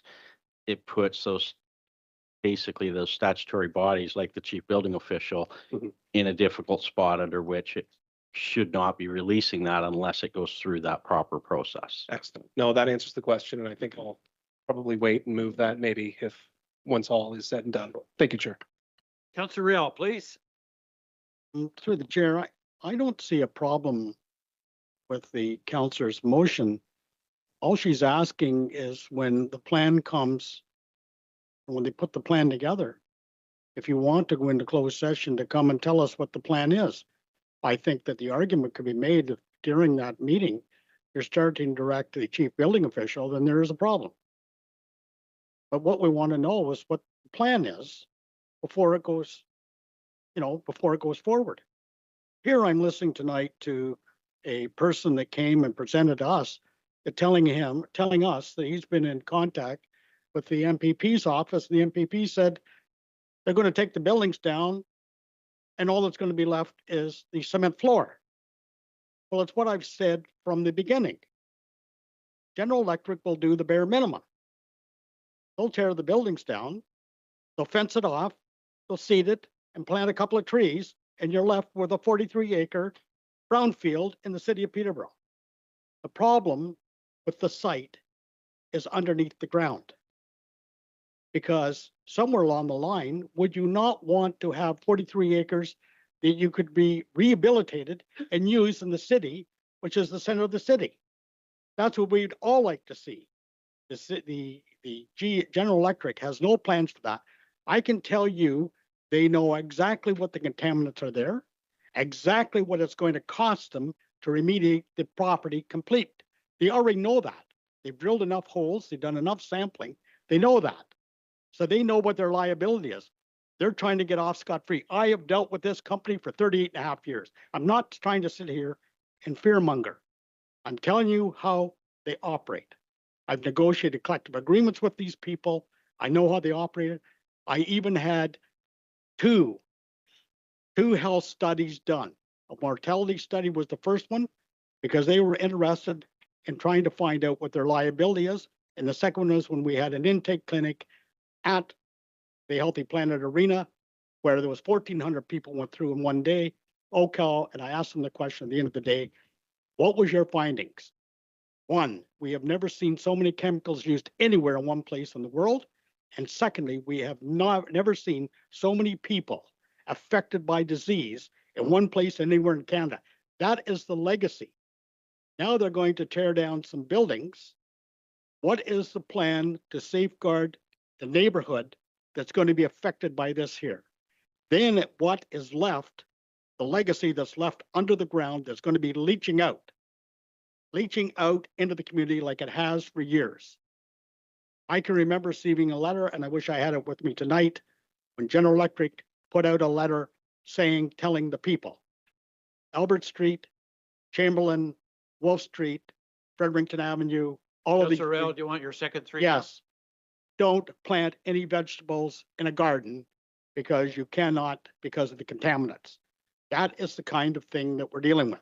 Also, the legacy of what's happening into these communities, a stillbirths and defective children's defects is beyond pale. So when I hear of stuff like this here, and again, this is not fear mongering, we should do whatever we can to protect the citizens of Peterborough. I think I, as a city councillor, have a duty to try and do that and keep this company's feet to the fire. That's the only way this company knows that there is a council here that's watching this closely and keeping their feet to the fire, because they will do the bare minimum to protect the people around this area. They have 138 years. The train has left the building. They made their money. Now they're leaving. Their legacy is going to be 43 acres of a brownfield in the center of Peterborough. That is their legacy. Councilor Burke, your second three. Thanks, Mayor Leal. And, I'm not buying this. I'm not buying this what we can and can't do argument. And it's for this simple reason. All that we're doing here is asking for something. What is the worst that can happen is that they can say no. We're asking the engineer for a couple of things. Well, if the engineer doesn't have the authority to take that direction from council, guess what's going to happen? He's going to say no, right? But we don't get what we don't ask for. So what the motion is that it's a series of asks that are going a little above and beyond the protocol. And it's not we can't do it. No one's going to lock us up for asking these questions. The worst that they're going to say is no. Right down to the idea that our chief building official, who Councillor LaChica gave the scenario that maybe the chief building official can come in and give us some information in a closed session. Well, hey, if one of us tries to direct them in a way, as Mr. Barber said, fetter the process, the chief building official has the authority to step in and say, you know what, I can't do that. You don't have the authority to make a motion to fetter the process. And the worst that we can hear in this instance is no.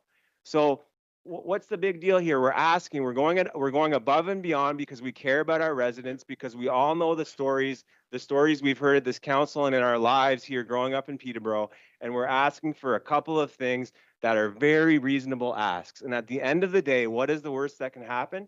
The engineer can say, no, I'm not going to do that. The chief building officer, if someone gets in the weeds and tries to direct them, can say, no, you don't have the authority to direct me. And you know what? We're in the exact same scenario as where we started, but we'll never know the answer to these questions if we don't ask the questions. And so I'm going to support this motion. I don't think that I don't think that we can fetter the process. We've just heard how the building code and the engineers, they are prescribed to a different set of rules than we are. And what is being proposed here is for us just to ask some questions. And what's the worst that can happen? They can say no. I support it, and I hope you will.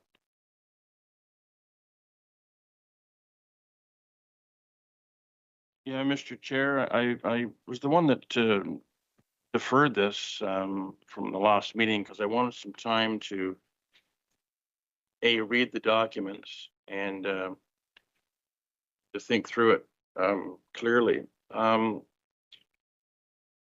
Question through you to CEO Reyna or Mr. Simonovskis.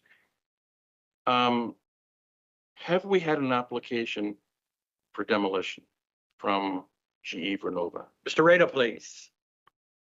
Thank you. Through you, Mr. Mayor, that is negative. Continue, Councillor Baldwin.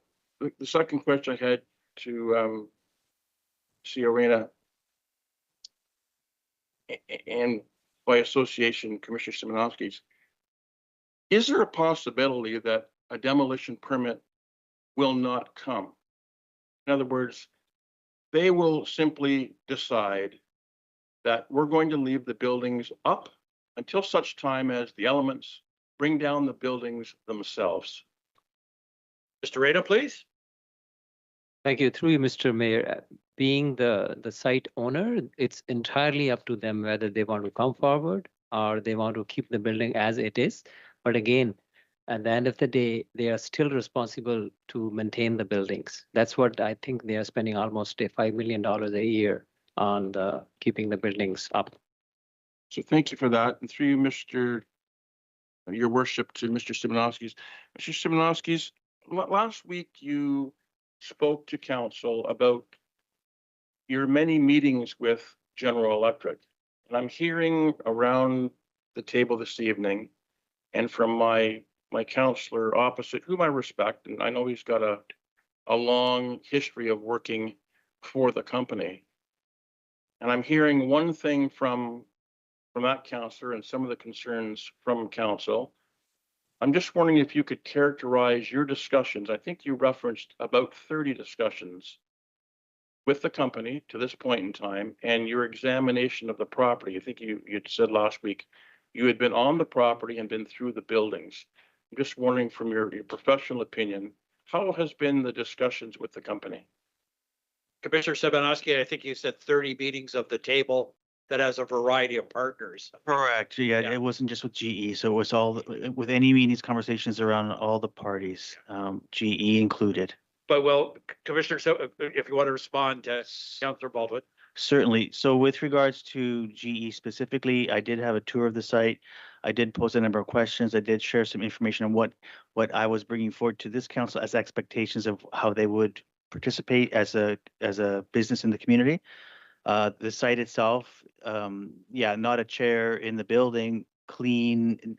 They had done asbestos removal of all their pipes.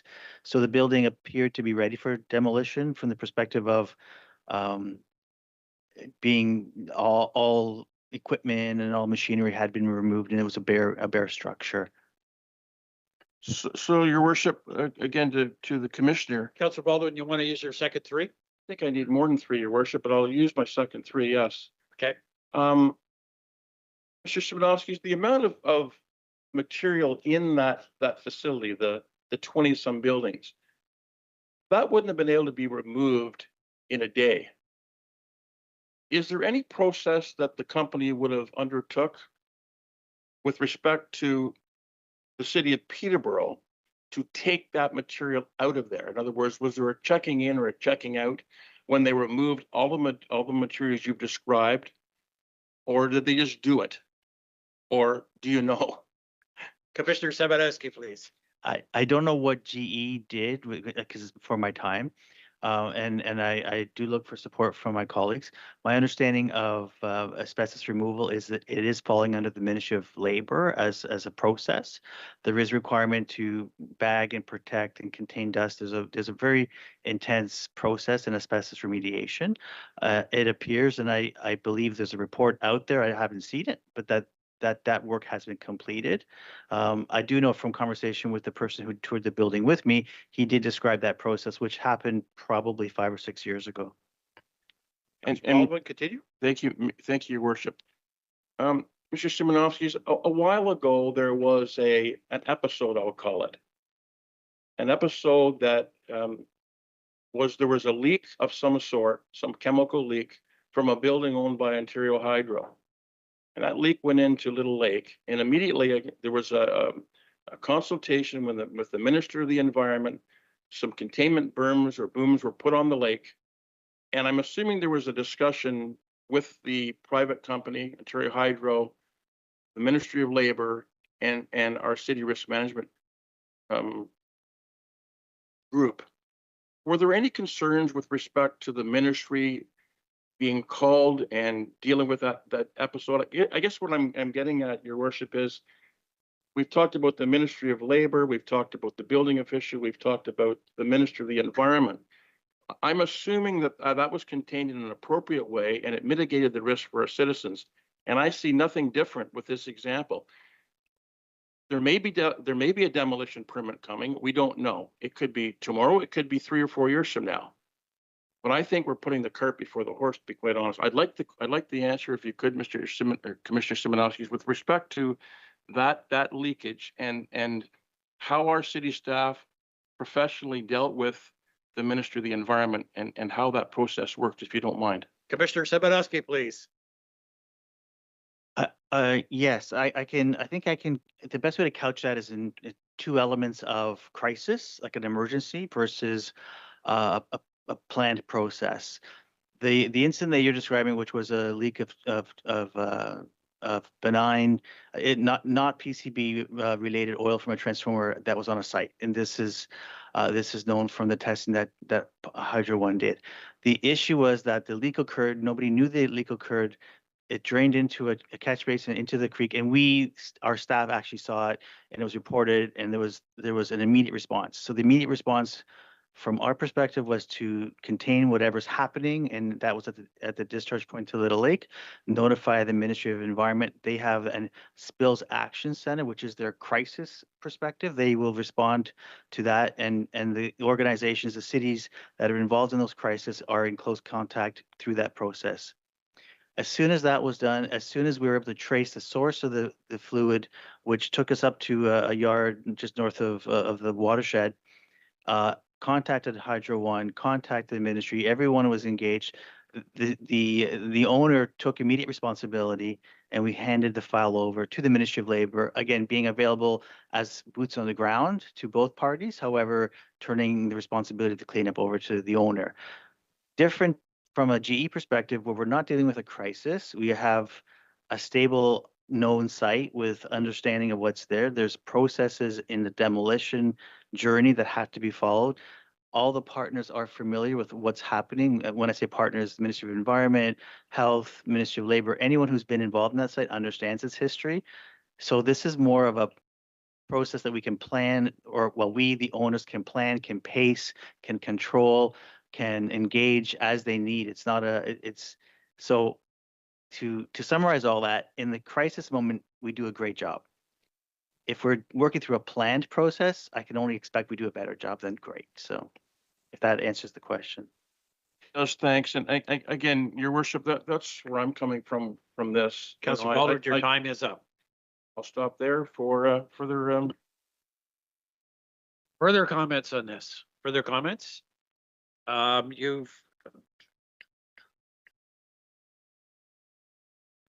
think Councillor Cheeky, you used your full 6 minutes, but good try. That was very good.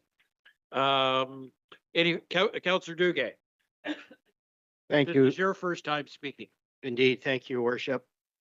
I understand the spirit and intent of the proposed motion, but I find it to be unnecessary and somewhat superfluous. We have a process for building demolition that is prescribed through the building code. It's also prescribed through other related provincial acts. And for the city at this point to introduce any language that would suggest we expect more from our chief building official or more of the process above and beyond its prescribed regulatory framework would be inappropriate. I will also share with my colleagues, and you have approved in the past redevelopment of sites in the city that have known contamination. I'll use, for example, the former petroleum fueling station at Water Street and Marina Boulevard. It was contaminated. It was one of several petroleum fueling stations left by that corporation in this city, hundreds of them across, and just left them. But the process, though, to decommission in the site to ensure it could be used safely in that setting, immediately adjacent to a long-term care facility, within proximity of other residential homes, we rely upon, in this case, the Planning Act. Staff, Director Appleby, Commissioner Nelson's office would receive record of site condition, phase 1, phase 2, environmental site assessments, hydrogeological, geotech, all of those studies. And part of that, in order for the land use approval application to be approved, staff had to be satisfied that the site was appropriately prepared for a sensitive land, in other words, a residential land use. The very same process will occur if GE, if ever they decide to develop their lands. We're asking them to do something, we're anticipating that they're going to redevelop, but they're not redeveloping their property. Similarly, this council approved, I'll give a second example, the rail yard development in East City. There was a bulk storage yard in the front portion of that property, left by another petroleum company, left. And the only way that that property was subject to a redevelopment proposal, the property owner was responsible for producing various technical reports. Again, our staff, building, engineering, planning, had to be satisfied that the site was appropriately prepared to allow for a new land use. There were also buildings that were demolished on that site, two, a former rail yard side building and a former law office. But I would say to you, from my direct experience, because in both of those applications, I can't recall that council received any of those technical reports. None of them. We rely upon our professional staff and the processes so that they can make an informed and comprehensive recommendation to us so we can make it. Councillor Duguay, you want your second three? I'll be very quick. I'll conclude. So I'm satisfied there's a process that will follow. It will protect the interest of our community, in this case, GE. I'm fully satisfied that that will be in place, and not will be, it is in place. It's law. And that this motion as presented, while it has good intent, I find it unnecessary. Thank you, Your Worship. Thanks, Councillor Duguay. Any further speakers? Any further speakers? No speakers, we'll go to a vote.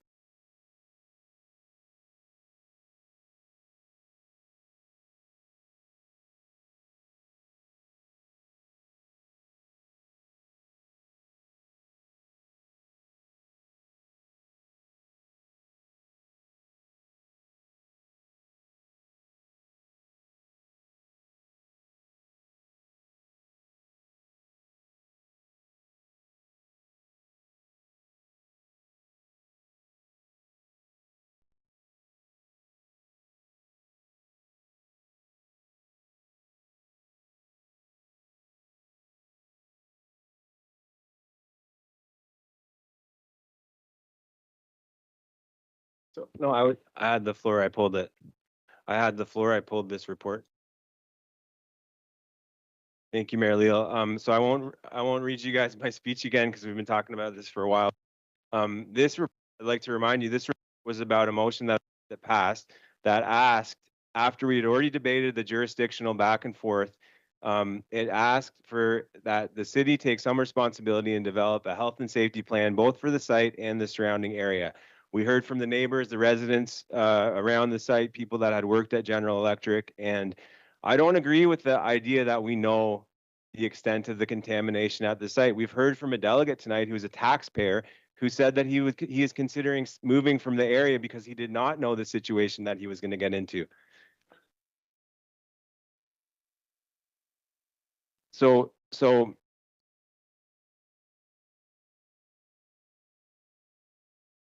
okay. So this was a staff report that came back from a request to have a health and safety plan for the General Electric site and its broader impacts into the community. We heard from community members many examples, but a couple of them are can't grow vegetables around the site, dedicated sewer line going into Little Lake. Is it safe? Is it not safe? You know, if a demolition happens, what's going to happen? What's going on with the containment chambers 20 feet underground that are holding toxic chemicals? The fact is that none of us know. We've just heard tonight from our commissioner from a very pointed question about what happened to all the equipment that was taken out of these thousands and thousands of square feet of a factory, and we don't know. We don't have an answer to that.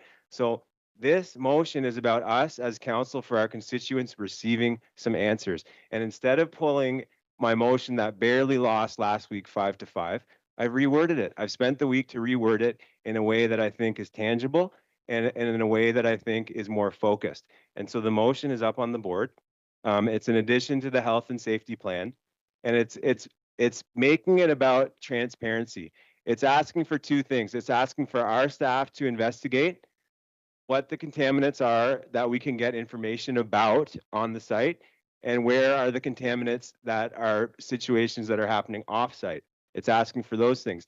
It's also asking for us at the very end to ask the property owner if they can give the community some information about this. So it's up on the screen. And I'd like to just finish with this because I didn't get to say it when I was reading what I had prepared to say tonight. That if through this process we hear back from our staff, we learn that the extent of contamination on or beyond the site is not clearly understood, then that in itself is very important information. The fact that we can't get the answers, that's very important information. Setting the demolition aside, this is a large former industrial property within an established neighborhood adjacent to residents and elementary school and municipal infrastructure. I believe that we have the responsibility to ensure what is known and also to find out what is not known about the environmental conditions and the information, and that information is transparent and clearly communicated to our community members. That is the intent of the motion. It was a bit fractured because the majority of what I said was at an incorrect time, but I'm looking for my colleagues to support this. We had a very divided support of my previous motion, and I believe this takes the focus, and it's actually from Solicitor Potts, who said, just ask G. This does two things. It asks our staff to do a little investigation. Councillor Burke, you want your second three now? No, I'm done. Okay. Councillor Crowley, please. Yeah, through you, Chair. I love this, and I'll support this because I hate that all we've been talking about for the last God knows how long is jurisdiction, and this is in our lane. This is plain language. It's simple. It's just directing staff to do a thing. We're getting a lot of information back, so thanks to Councillor Burke for bringing this, and I'll support it. Councillor Baldwin, please. Yeah, thanks, Your Worship. I guess my concern with the motion is it's asking staff to do an analysis.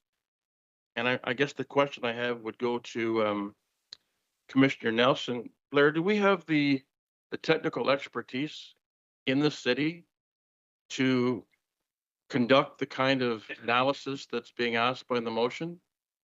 And if we don't, Is there a potential cost for doing so? And perhaps that's unfair to ask, because I'm not sure you'd know the answer to that. Commissioner Nelson, please. Through the chair, currently, no, we do not, because again, I think the information that's being requested for staff to, again, I'm not certain that we have any of the information without starting and doing testing per se. But again, yeah, it would be difficult. We do not have those expertise. Typically, this would be something that we'd be hiring an outside consultant for.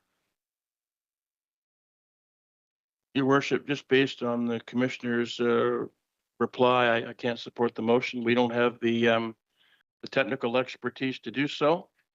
And we'd have to hire a consultant to do that, and there's no cost related to the motion. So I'd have to, based on that, I'd have to not support the motion before us. Thanks. Councillor Riel, you're next, and then Councillor Chika, then Councillor Burke. Sorry, I'm moving as fast as I can here. Through the chair, I will be supporting the motion, and when I'm reading this here and staff says we don't have the expertise, how would you expect the chief building official to give a demolition permit? All of this information you're asking here, that person should know, because they would need all of this here to make an informed decision to demolish a building. If they don't have that, then all they're doing is putting their name on the dotted line and saying it's all right to tear the building down. We've already had examples of them doing that, and that is the armature department and the fractional horsepower mower. So we have no idea what safeguards were used in the demolition of those buildings. And the armature department was one of the most contaminated buildings. How it was trucked off site, how it was disposed of, where it was disposed of, where it went, and what happened to the neighborhood. And we're talking about Park Street and Albert and Wolseley and all of the ones that they're going north or wherever the air would take it, and the latency period that could happen to those people, because this is one of the most contaminated buildings there was on the site. So all that information that's up there, how can the chief building official make an informed decision to demolish a building if we don't have that? And that's all he's asking for, so that we would have that back. And you're telling me that we need to hire a professional to get us the information. We're supposed to have a professional. It's called the chief building official that should have all this information. Mr. Rader, you had your hand up to respond before I go to the next speaker. Thank you. Thank you, Mr. Mayor. I just want to respectfully remind Councillor on two things. The first, this is a private property. We just cannot walk into their backyard and start digging there. So we need a proper, we can definitely approach them that if council desires so, but at the end of the day, there is no land development. So asking them that we are coming and you start doing this. So that's one point. And second, going to the CBO, when the file comes to him, he can request every study to be done, and that technical review comes to him, which is already pre-vetted by the experts. Thank you. Councillor Chika, please. Oh, sorry, Councillor Riel, did you? Councillor Chika, please, and Councillor Burke. Councillor Chika. Thank you very much. Through you, Your Worship. Of course, I am supporting the motion. We're trying every which way we possibly can to make sure that our constituents are protected.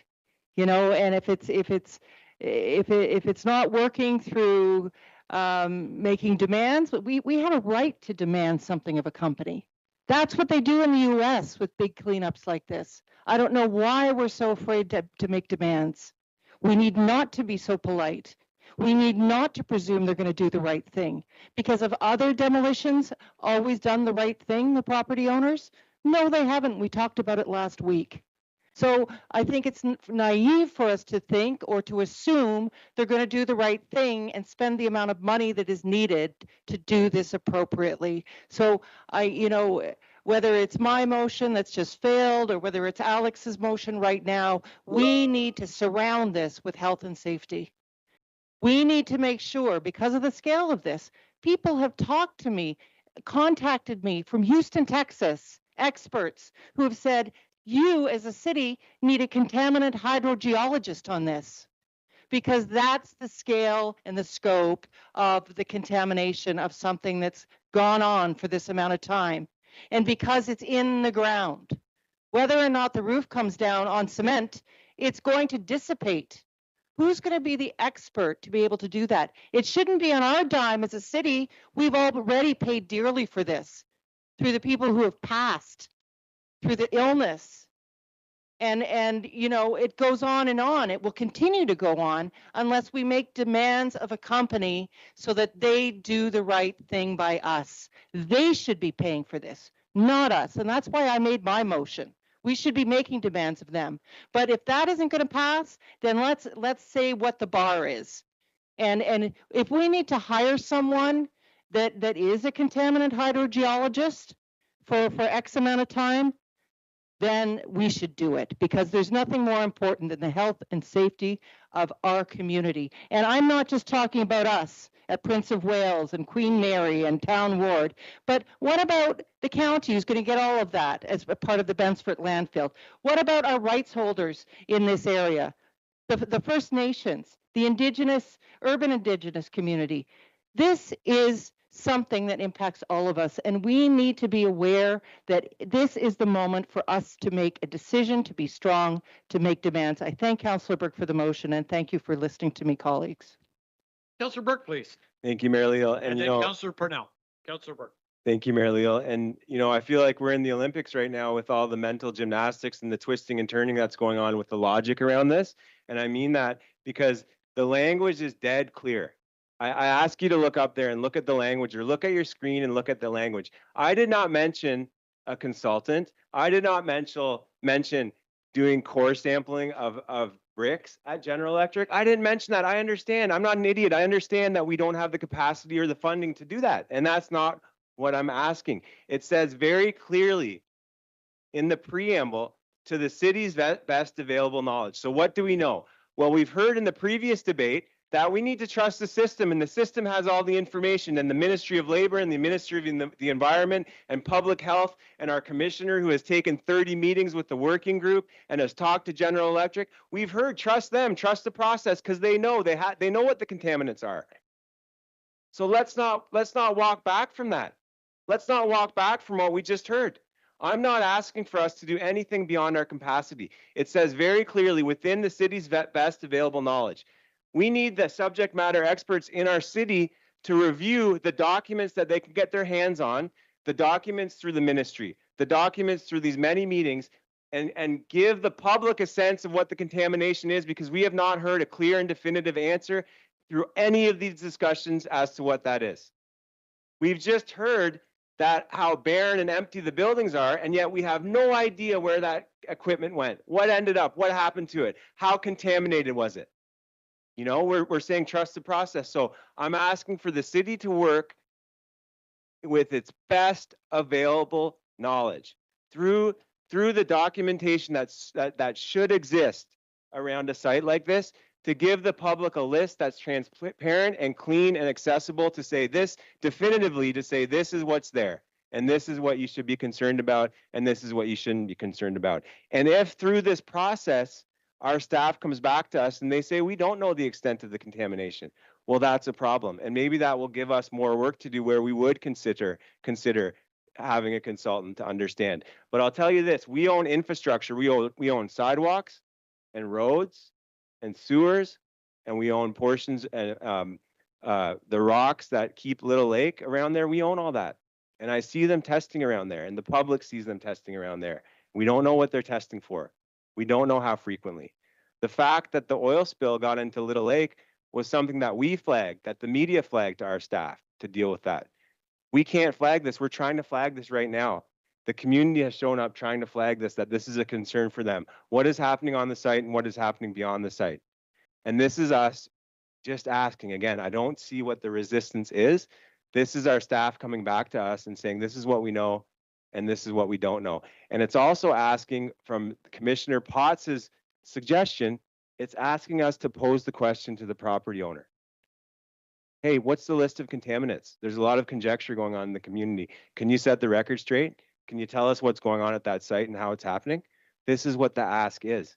And I don't understand the resistance to this. There's no budget attached to this. We know that. We know that if it's going to cost hundreds of thousands of dollars, it'll come back to us because we're not giving staff authority. My time is up. I made my point. I don't understand what the resistance to this is. We had a split vote on the last version. This is an even more pared down version, and I'm looking, please, for your support.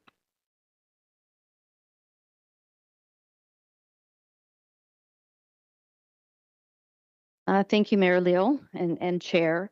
Once again, I will say that this is private company. GE owns this land. They are responsible for the cost. They hold the liability for all of it. And they are beholden to the province, who has the jurisdiction to oversee whatever GE Verona does on this property. It's their jurisdiction, it's their liability, it's their cost. We cannot interfere in this and assume that liability and cost on the backs of our municipal taxpayers. And unfortunately, if we overstep our jurisdiction, we've heard that we will, in fact, be putting ourselves in legal jeopardy, legal liability. So, Mr. Chair, through you to Mr. Barber, could you please just reemphasize, if we ask for all of this before the demolition permit is applied for or issued, does that not in fact mean will be interfering with the chief building official and that process? And that if something does happen down the road where the chief building official denies the demolition permit, GE could come back on us and say, you interfered with all of this, and we would be in jeopardy. Mr. Barber, please. Through you, Mr. Chair. I wouldn't say that the debate or the motion itself is definitive evidence that council is interfering with the CBO. What it would be, it would raise the potential that somebody could conclude that council is seeking to influence the CBO. So rather than run that risk, council may want to consider, after a building permit has been applied for and either granted or not granted by the CBO as part of his statutory freedom, to reconsider this motion at a later date. That may be the safest course of action to both limit the city's potential liability and to best protect the city's reputation so that no one outside of this room could think that council is trying to influence the CBO. Exactly. Thank you very much for that clarification. And that was my fear, Your Worship. So at this moment in time, I can't support it, although I understand the intent. I live in the neighborhood. I grew up in the neighborhood. We have to do our due diligence as city councilors and our fiduciary duty to the taxpayers. And if it comes back up at a later date after a demolition permit has been issued, we can reconsider. Thank you. Councilor Chica, for your second three.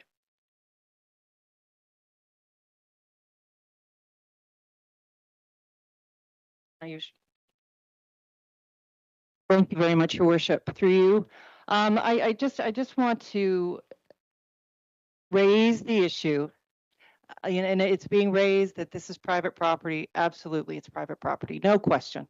There isn't a development plan. I acknowledge that. It's the impact to the surrounding area that is our interest, and it does belong to us, and it is our responsibility. I mean, some of us live in the South End, some of us live in the West End, the avenues, wherever, North End, but none of us live on Albert Street. And how would we, any of us, feel if it was us, not knowing how that's all going to come down? That's the issue here. And we have already had Peterborough Public Health write a very professional, collegial, but demanding letter asking for their plan. They've already asked, and GE hasn't come forward. That's what I mean. This is not going to be an easy task, and we have to be strong, and we have to make demands. Because the people, the region, where this goes, osmosis and diffusion are scientific principles. You can't argue them. It's going to spread. It's going to go into the air. And it's an action. It's at one point in time. Maybe they're going to do it in stages. That would be smart. But why don't they tell us that? So that the parents at Prince of Wales don't have to be worried what time of day or how often the staging is going to happen. We simply want to know. Why aren't they forthcoming when Peterborough Public Health asks? That was weeks and weeks ago.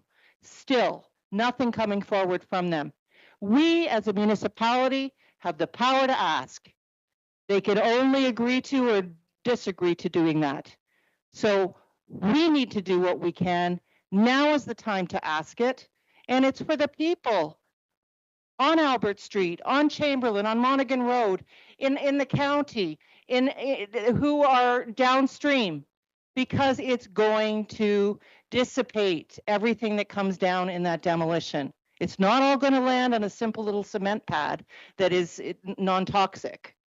There are issues here. The scale of this is massive, and we need to take it to heart and recognize the solemnness of this responsibility. There are not a lot of sites like this in Canada, and we're probably setting precedent. So I think that we could model the strength that we have as a community and stand together and fight for the health and safety. Thank you. Any further comments? Councillor Hanky, please. Thank you, Your Worship. I'm not going to support this for a lot of reasons. Actually, for most of the reasons that everybody's already stated. I get people don't trust GE. That part I understand. But you have the ministries involved, and I have dealt personally with remediation on properties with the ministry. They do not cut corners. In fact, if anything, they add corners, that everything gets double and triple checked. GE has no obligation at this point to answer any questions, whether it's from City Council or the Board of Health or the province. They just do not have that obligation. The health unit, which I would put reasonably on par with us for authority, has asked and they haven't received an answer. That tells me a lot. GE doesn't have to. I don't know who mentioned it, but something that I thought of. We go down this path proactively. GE could just say, forget it, we'll just mothball it the way that it is. That's a concern. GE is not obligated under any laws to address anything that's in that ground today. They are obligated to address what's in the building, but they are not obligated because there's no change of use. So we've debated this for what? 4 hours in total. And I keep coming up with the same thing. Don't trust GE. But you've got the ministries, and there's probably 3 ministries involved here. And like I say, if anything, they're going to add more due diligence to this. As Councillor Riel said, it's the most contaminated site in the world. Well, let me tell you, they're not just going to pass over it and rubber stamp it. So at this point, and I take Mr. Barber's point very well, look at it once they apply. I still don't believe they're obligated to answer questions from the city, but they're certainly obligated to have a plan, to have a safety plan, to have a health plan in place before they can remove anything from that building, whether it be a brick, and they won't touch the concrete. We've all heard the stories, and there's a reason. Councillor Duguay referred to the Esso station up on Marina in the North End, and I dealt with the rep from Esso, and he was telling me years ago, he said, we spend $100 million a year on cleanup. I go, wow, that's amazing. That represented about 40 sites across Canada, which at that point, there were 6,000 sites, abandoned sites. So they do what they're obligated to do. I don't believe myself, I'm not an engineer, I don't believe for 1 minute that GE is going to answer any questions other than what they have to. by the ministry, no matter, we could ask till the cows come home. So for that, I just think the timing is wrong. We don't have an application before us right now. So for me, it's a no. Thank you. Thanks, Councillor Hickey. Any more further comments or questions? Comments or questions? We'll go to a vote.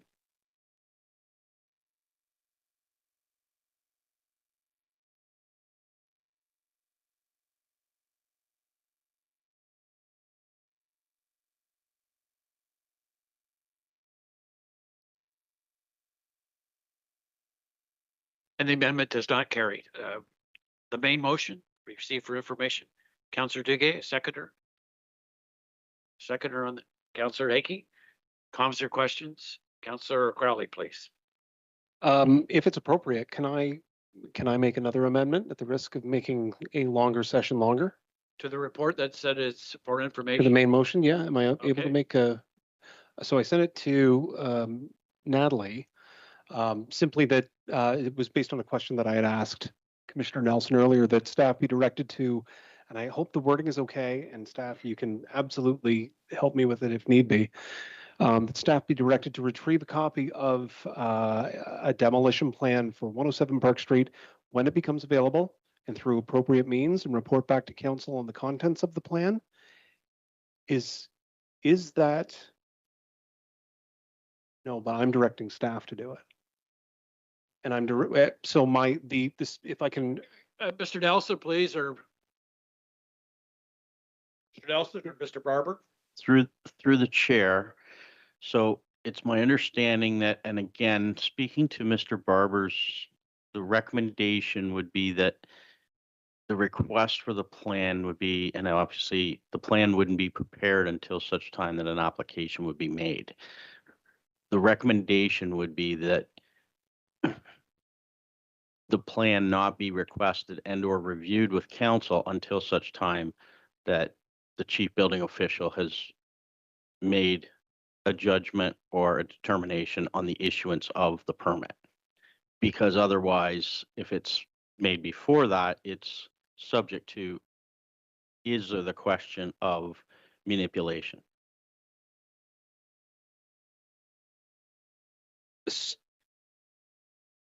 So, through you, Chair, then would we, because I don't want to, on the advice of Mr. Barber, I don't want to add any information in there that would compromise the city in any way or direct a chief building officer to do anything. Do we put language in there saying that once the chief building officer has signed off on a demolition plan, what sort of language should we modify to add to this so that it accomplishes the goal that I'm sort of trying to achieve? Through the chair, again, I reiterate to my earlier confirmation that the plan is received through the appropriate MFIPA request. Correct. Right? Yes. At which point, in order to pass it through that request, it's most likely that a decision has been made on the permit already. Okay. So from the timelines in which the MFIPA request would typically take.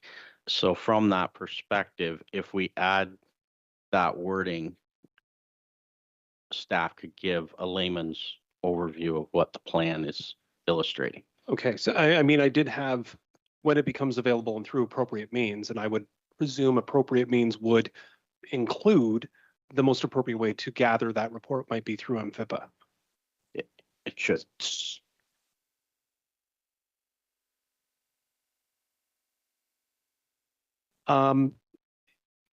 You know what? I'm going to leave it there for my first three, and then I'm going to see if anybody else has any ideas of what they can add or what could be good, and then I'll see what I can do. Thank you. And thank you through you, your worship. I had a point of order. This, you know, it doesn't say chief building inspector, but it says staff. That is my motion. That was essentially the essence of my motion distilled into one line. So it failed. So we're bringing back something that has failed, and we can't revisit it.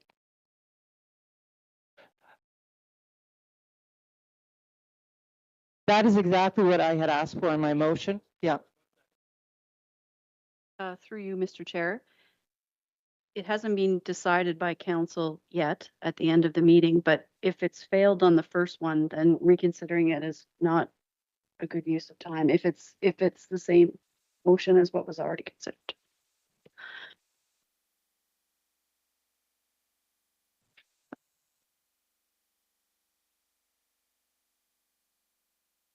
Okay, and could I use the rest of my minute just to speak to it?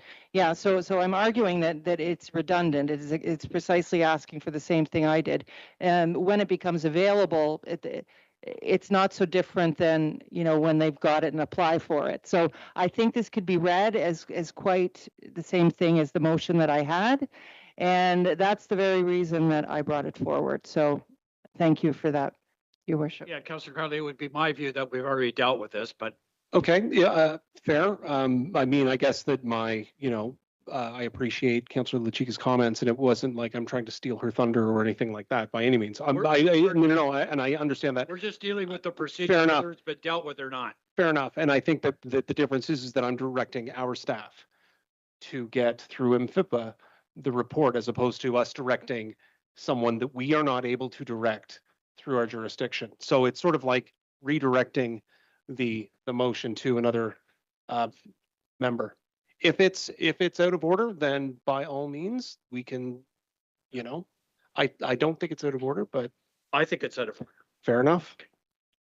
We'll go back to the, yes, Councillor Burke, we're debating the main motion now that's been duly moved that we receive it for information. Yeah, I'm just taking Mr. Chair, thank you. I'm just taking the opportunity to speak because I'm frustrated because here now I've had 3 attempts to devise some sort of transparency around the site, not at all to do with the demolition, just to do with the community understanding what's happening there. And, I encourage the community to call the city, to call the people that were mentioned that are the oversights for what's happening at GE and find some answers, because I don't know who to call. I don't know what they're testing for when it rains down the sewer that goes to Little Lake. I don't know, and I don't have those answers. They're not clear and accessible for me to understand.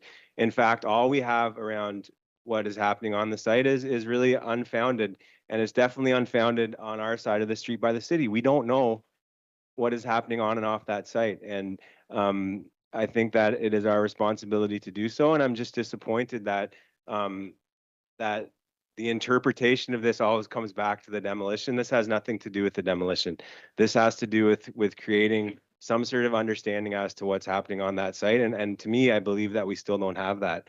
And I think that that's a failure of this council, given the opportunity that we've had to discuss this and to build something. And I don't know what else to do as a counselor. I've had 3 different versions of us trying to do that. And it seems to me that no one wants to change everything. And, it's this old adage, if nothing changes, nothing changes. So we will continue to live through the understory without any real tangible information from any one of our staff at the table or otherwise as to what the true level of contamination is on and off the site. And that, as a parent, that's a depressing thing as a parent for my children, to have to also live through this, not knowing or understanding what's going on at the site. And it's frustrating. We had a chance again tonight to get a little bit more clarity as to what's happening, but it's not the will of council to have that clarity. So that's all I have.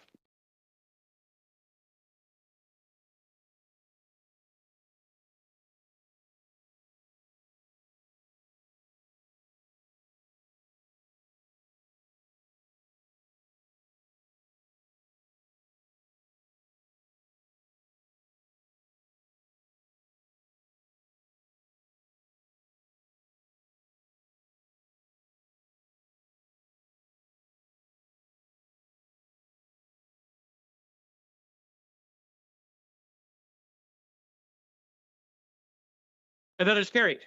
Your worship, for the record, I thought we were voting on Councillor Crowley's amended motion, not on the No, main I motion. ruled that out of order. Thank you, sir. So my vote's incorrect. I know it's, I can't change it, but I didn't vote properly. Thank you. Thanks, Councillor Duque. Our next item is the approval of bylaws. If someone would like to move bylaw 12A 26018, 26019, 12C has been separated out, 26021, 26022, and 26023. Councillor Vasiliadis, Councillor Bieber, comments or questions? We'll go to a vote. On the bylaw. Yes. Quickly. Do I need to declare on bylaw 26 -2312F? Is that related to 11J? What we just heard? Yes, I believe it is. Okay, So we'll separate that out. I'll declare an interest on that one then. Okay, Yep, we'll, thank you, sir. we'll move A, B, D, E, and we'll separate C and F out. Okay. We'll go to a vote.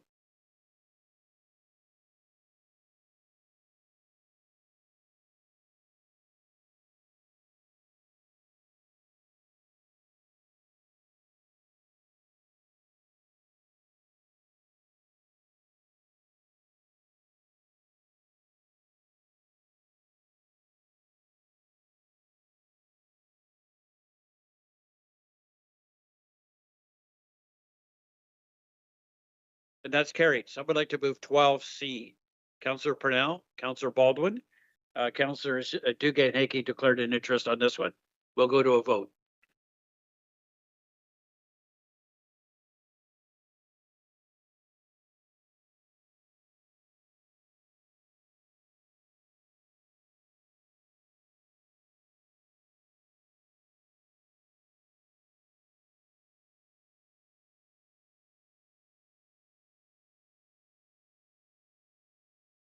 And that is carried. Someone like to move a 12F. Councillor Crowley's declared an interest. Councillor Burke, Councillor Hickey will go to a vote.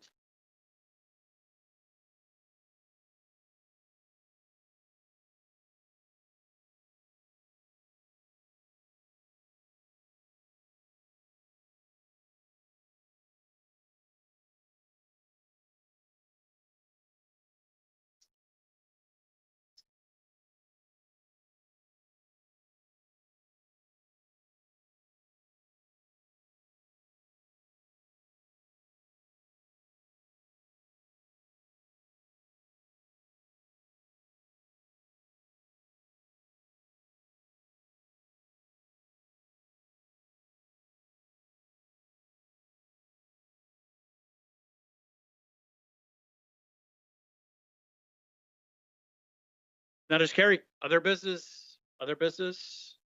Councillor Real, please. Through the chair, I have a question for Commissioner Freeman. I spoke to him briefly before the meeting. I don't know about the rest of the councillors, but I've been receiving calls from people, and it has to do with the stormwater bill that they're receiving. A lot of the calls are from people that from land that were annexed into the city. Certainly they're on storm, or they're on septic and well system. They don't understand why they're getting a bill for stormwater. So maybe Commissioner Freeman can enlighten us with some comments, but also maybe there needs to be a blurb go out to the public about what the stormwater bill is and the decision that was made in 2025 at budget. Mr. Freeman, please. Thank you, Your Worship, and thank you for Councillor for the opportunity to clarify. Let me say from the outset, and just in my brief summary of what's been transpiring, is that the city taxpayers have always paid for stormwater management. That is nothing new. It has been a part of the property tax bill, and it has been since the existence of stormwater management. The stormwater network that the city owns is worth about $1.7 billion. It's a substantial network. It's one of three utilities actually in the city: a water utility, a sanitary sewer utility, and now, as the councillor refers to, a stormwater utility. Everyone has a responsibility, and even those who have, and as the councillor alluded to, relatively new in terms of annexed lands, could be on a private well or sewer system, but in some way, shape, or form, all have a responsibility towards stormwater management. Two things transpired with the budget process that the councillor referred to. Councillor directed that a stormwater review be done. Is the framework for the charge appropriate? So that work is underway, and council should expect a report from staff probably later this year. That work is well underway, and there is information already posted, and I'll just make mention of it on the Connect Peterborough website, peterborough.ca.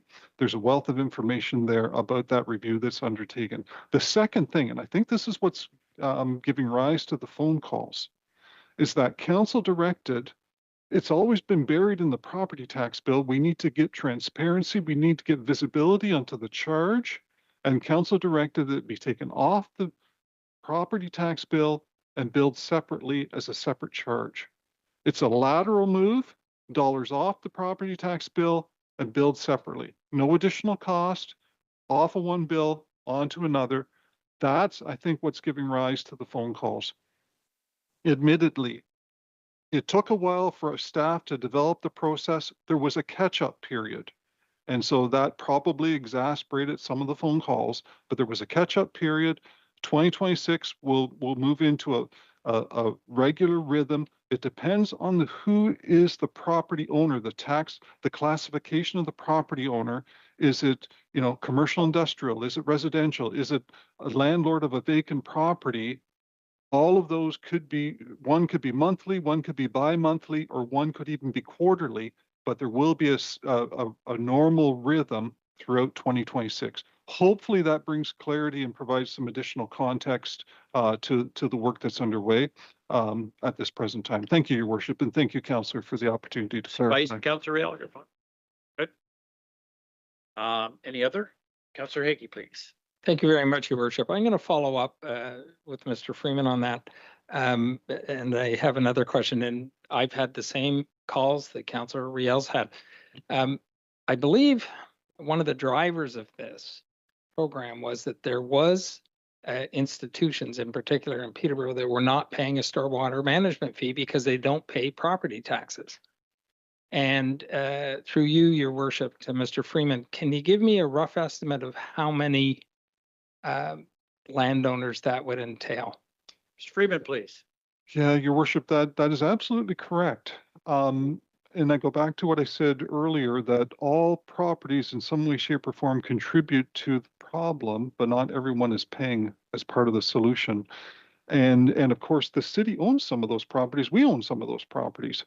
But explicitly to the councillor's point, there's probably in the order of magnitude of around, I'm going to say about 900 properties out there that contribute to the problem, and some of them fairly substantial, but are not paying anything towards the solution. So that's a part of the review, and that information will be brought forward. Thank you, Your Worship. Mr. Reba, just to follow up, an example of that would be Trent University that is exempted from property tax under the TRED Act of 1965. Your Worship, they would be on that list. Thank you very much, Mr. Freeman. And that was where I was going. There's a lot of people, well, 900, that aren't paying the stormwater fee. And I think that's considerable. So when this comes back, and we already determined that there's been no increase in the fee just from moving it from your tax bill to something that's visible. Politicians generally are very smart. They don't like things visible because we start getting phone calls like this. But people have asked, what are we paying for? And that's why I think council as a whole voted for the transparency. And Richard, thank you very much, because I'm dying to see how much money we haven't been getting. Thank you. Councillor Burke on this, Councillor Mayor Leo, thank you. Mr. Freeman, thank you. Is this charge showing up on a water bill, or is it a separate stormwater bill? Mr. Freeman? Your Worship, it depends on the classification of the property. So many of the residential customers, it would be billed as part of their bi-monthly water bill. I believe it's the landlords of vacant property that are not on a water service that would be on like a quarterly billing. That's probably new. Through Mayor Leo, the chair. I asked that question because in Town Ward, where you have a lot of people renting units, we're getting a lot of calls specifically around tenants that have paid the water bill because that's part of their rental agreement. And that now the tenants are being asked to pay the stormwater management fee. And they're saying that, well, we watched the council meeting, it should be the house owner that pays it, not myself as a tenant. And yet they're still receiving these charges as a tenant on their water bill. Mr. Freeman, please.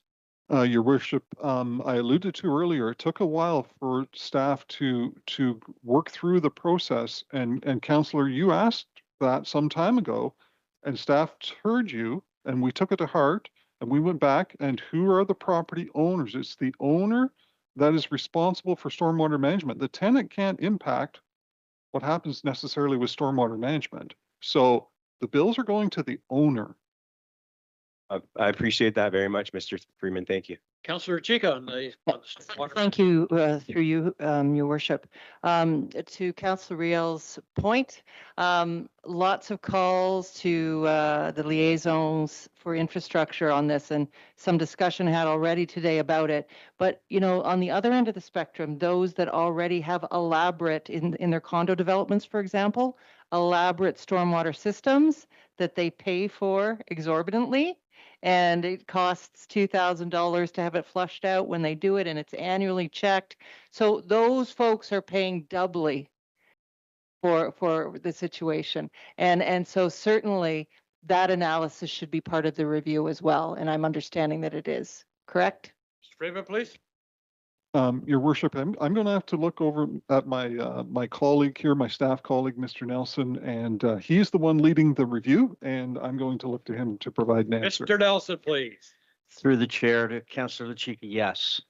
So you're right that there are some developments that have already implemented, and that is one of the items that is being reviewed in order to give credit and take advisement that those types of investments have been made and part of the effort to help produce clean stormwater runoff and discharge. Thank you, and thanks for the conversation today. Appreciate it. Thanks. Any further other business at this time? Someone like to move the confirmation bylaw? Confirmation bylaw, Councillor Vasiliadis, Councillor Beamer, will go to a vote.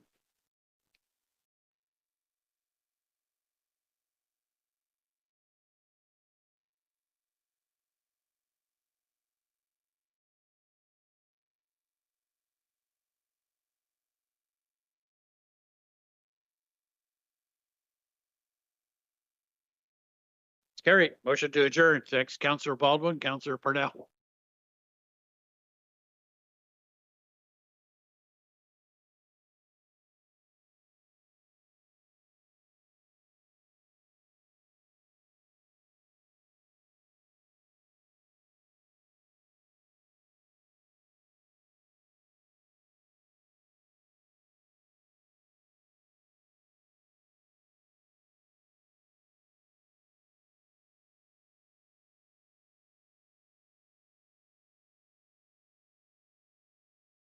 Not quite, Councillor Burke. We got to vote on that last one. Motion to adjourn.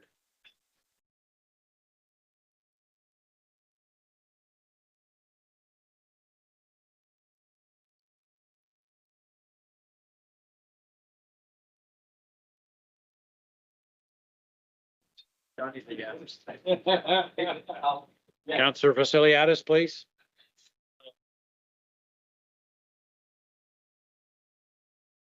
That's carried. Thank you, colleagues. Thank you, staff. Thank you, audience.